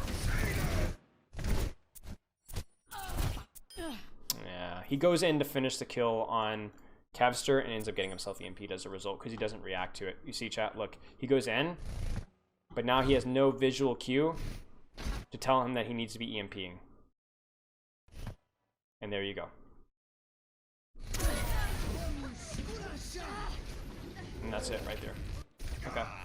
So I think decent play from the core of London. I think like the overall rotations. I just think the DPS are a little bit desynced. Now, to be fair, the DPS have a job that's a little bit less straightforward. In other words, their job is a little bit less, oh, you just do this. Obviously, you just contest high ground, or you just, bait the enemy team, or you just, coalescence from distance and don't get hacked. Like, I think if they have a much harder job, at least in this situation, but it's unfortunate. Now, once again, we're in a situation to where I think the London Spitfire's composition becomes better. It's just a better comp now. There's less space. Moira more powerful. Ryan more powerful. Monkey not so much. So what I expect from the Sombra Tracer, and what I really want is I want these guys working as a two-man unit and to clear these high grounds. Get rid of Echo and Mercy. Get rid of Monkey. Get rid of Sombra. Because your Ryan can clear high ground as well. But your Ryan will probably end up mostly going main, and then Diva will take an angle. Your job is to make sure that once again, all of the enemy team is directly in front of you. And that's Sombra and Tracer's job right now.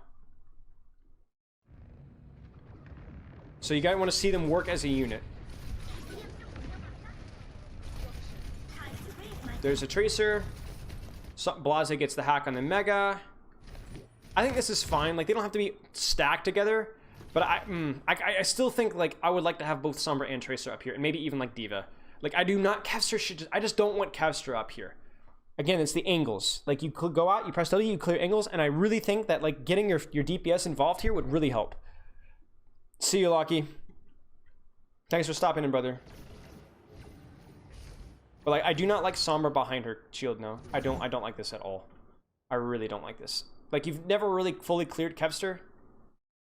I don't know. And honestly, like, wouldn't it just make more sense for Blase to come from this spot here? Like, delayed? We double W key in, and then delay, and then zzz here? I think this makes more sense.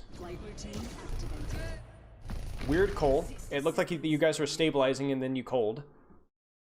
But this is good. This is your priority. Moth is going to die. And so all you guys need to do is stabilize. Moth dies. Right? Okay, yeah, Moth dies. They nano, but weird nano. Fight kind of already feels lost. Bye. bad macro. Okay, so let's look at this from the Gladiators' perspective. So my first thought from the Gladiators' perspective is that, number one, I would want Birdwing to not be in main.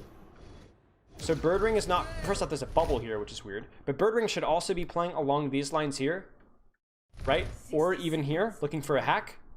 But like along an off angle, right? Off angle. Because like really the only thing for you guys to look at right now is the Mercy Echo. I want there to be more pressure split.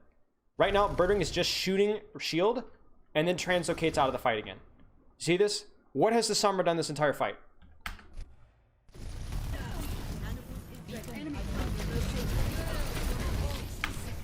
Like, what was your contribution there? You put on no pressure. Why is Monkey being played more than Ball? Because more of these comps are behaving more like Brawly comps. And because Monkey's been buffed repeatedly. So in other words, you're seeing some of these dive, like some of the spammier style of dive is coming out of favor because heroes like Echo, heroes like Tracer to a lesser extent, Zenyatta are kind of like less favorable, and Ball was needed against those comps because all other tanks just instantly died.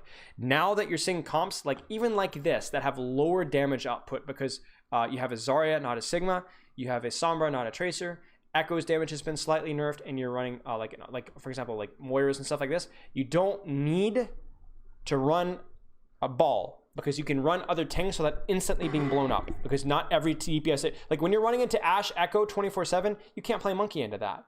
When you're not running into Ashe Echo 24/7, you can play Monkey into that. That's essentially it. Plus things like the Tracer nerf benefited Monkey more than it benefited Ball, and not to mention the extra 50 armor that Monkey has. So Birdring is not contributing anything at all. These guys are doing a great job of just kind of like chilling while they hunt down the off angle. And now you guys can press W. Once you deal with the Nano Monkey, of course. But he, again, Muse, do you see how like Muse is always stuck on main? Muse and Birdring might as well be playing Reinhardt and Reaper. A lot of the time. It literally, they might as well be playing Reinhardt Reaper. The way that this positional war is going, it's just Reinhardt Reaper over and over and over again. And again, you're not going to be able to beat a comp with Reinhardt Diva, an actual Reinhardt, playing like that. It's not going to work. 30 seconds remaining. Okay, so EMP is back on the table now. Honestly, if I were London here, I would probably chill a little bit with my EMP. Just chill, build up my EMP, and then probably go in super hard. Like legit, just go in, EMP pulse, see if you can cheese this fight. And see, because one thing, like this is the last fight. If you win, great. If you don't win, like I would so first off, I would EMP pulse and hard target Zarya or Monkey. One of these guys. Try and force out Grav, try and force out EMP. And cheese a fight win. Either you win the fight and it's GG's, or you force them to use their ultimates here. And that means that you get a nice recontest. And you'll have recontests with Cole, with Shatter, with Bomb, etc. Would you advocate for swapping Ryan's third? I mean, you don't have to, but if you're going to play Monkey, get your Monkey off of cart and get your Monkey up here. And make them clear you out. Make them waste all that time clearing you out. You and your Sombra should be up here. Muse and Birdring should be up here. You stop standing on main. What does this accomplish? Because if they ignore you, you then cleave 6. If they don't ignore you, yes, you have to clear the angles. Yes, they can deal with you, but it takes a long extra time, and it's time that gives you an opportunity for your team to get a pick. So why are they here? This is just playing the heroes wrong, playing the comp wrong. So I really want London to kind of take this fight a little fast and see if they do that. Just try and force a mistake. Try and force a mistake. Main, big street, need to stay main. So 3, 2, 1. I will legit be W King right now. Go. Oh, that's not good. Blase. W key. Okay, remember, what's the rule with Sombra, chat? With EMP, with hack, damage, anything. Does the Sombra lead the charge, or does the Sombra follow the charge? Generally. What's the rule? What's the rule?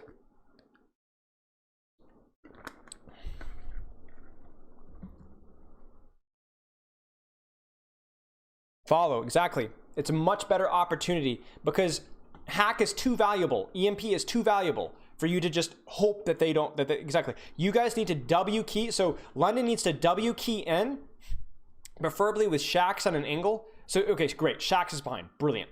This is just what we want. W key in. And guess what? They're going to back off or they're going to stand there. If they stand there, 4-man EMP. If they back off, okay, fine. You guys are not following up on your own graph, and we will shoot monkey. So this is a very rushed EMP. You should not be. This is a bad EMP. And you can tell because look at Blaze's position in comparison to this team. It needs to be a result of pressing W, not the impetus for pressing W in the first place. Brilliant pulse. Just brilliant. Okay. And space dies. Oh my gosh. Molfig. Molfig just Kovacs on him. And you notice, chat, who they prioritize? So Monkey's a priority, or Zarya, one or the other. Not the Sombra, right? You prioritize the Ingles. Even though Sombra is normally someone you clear, but this is the Ingles, so you always prioritize. Let's see the Kovacs here. There you go. Good enough.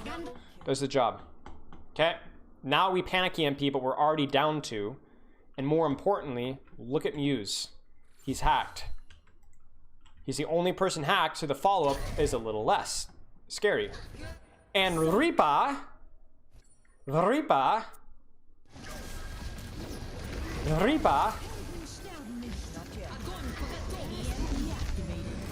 Look at this positioning, y'all. Look at this. Doesn't get hit by the EMP. Bingo! And where are London Gladiators, Los Angeles Gladiators angles? They are nowhere. Monkey on high ground. That is legitimately it. Once again, let's look at Birdwing's positioning here. So first off, Birdwing loses his Translocator again.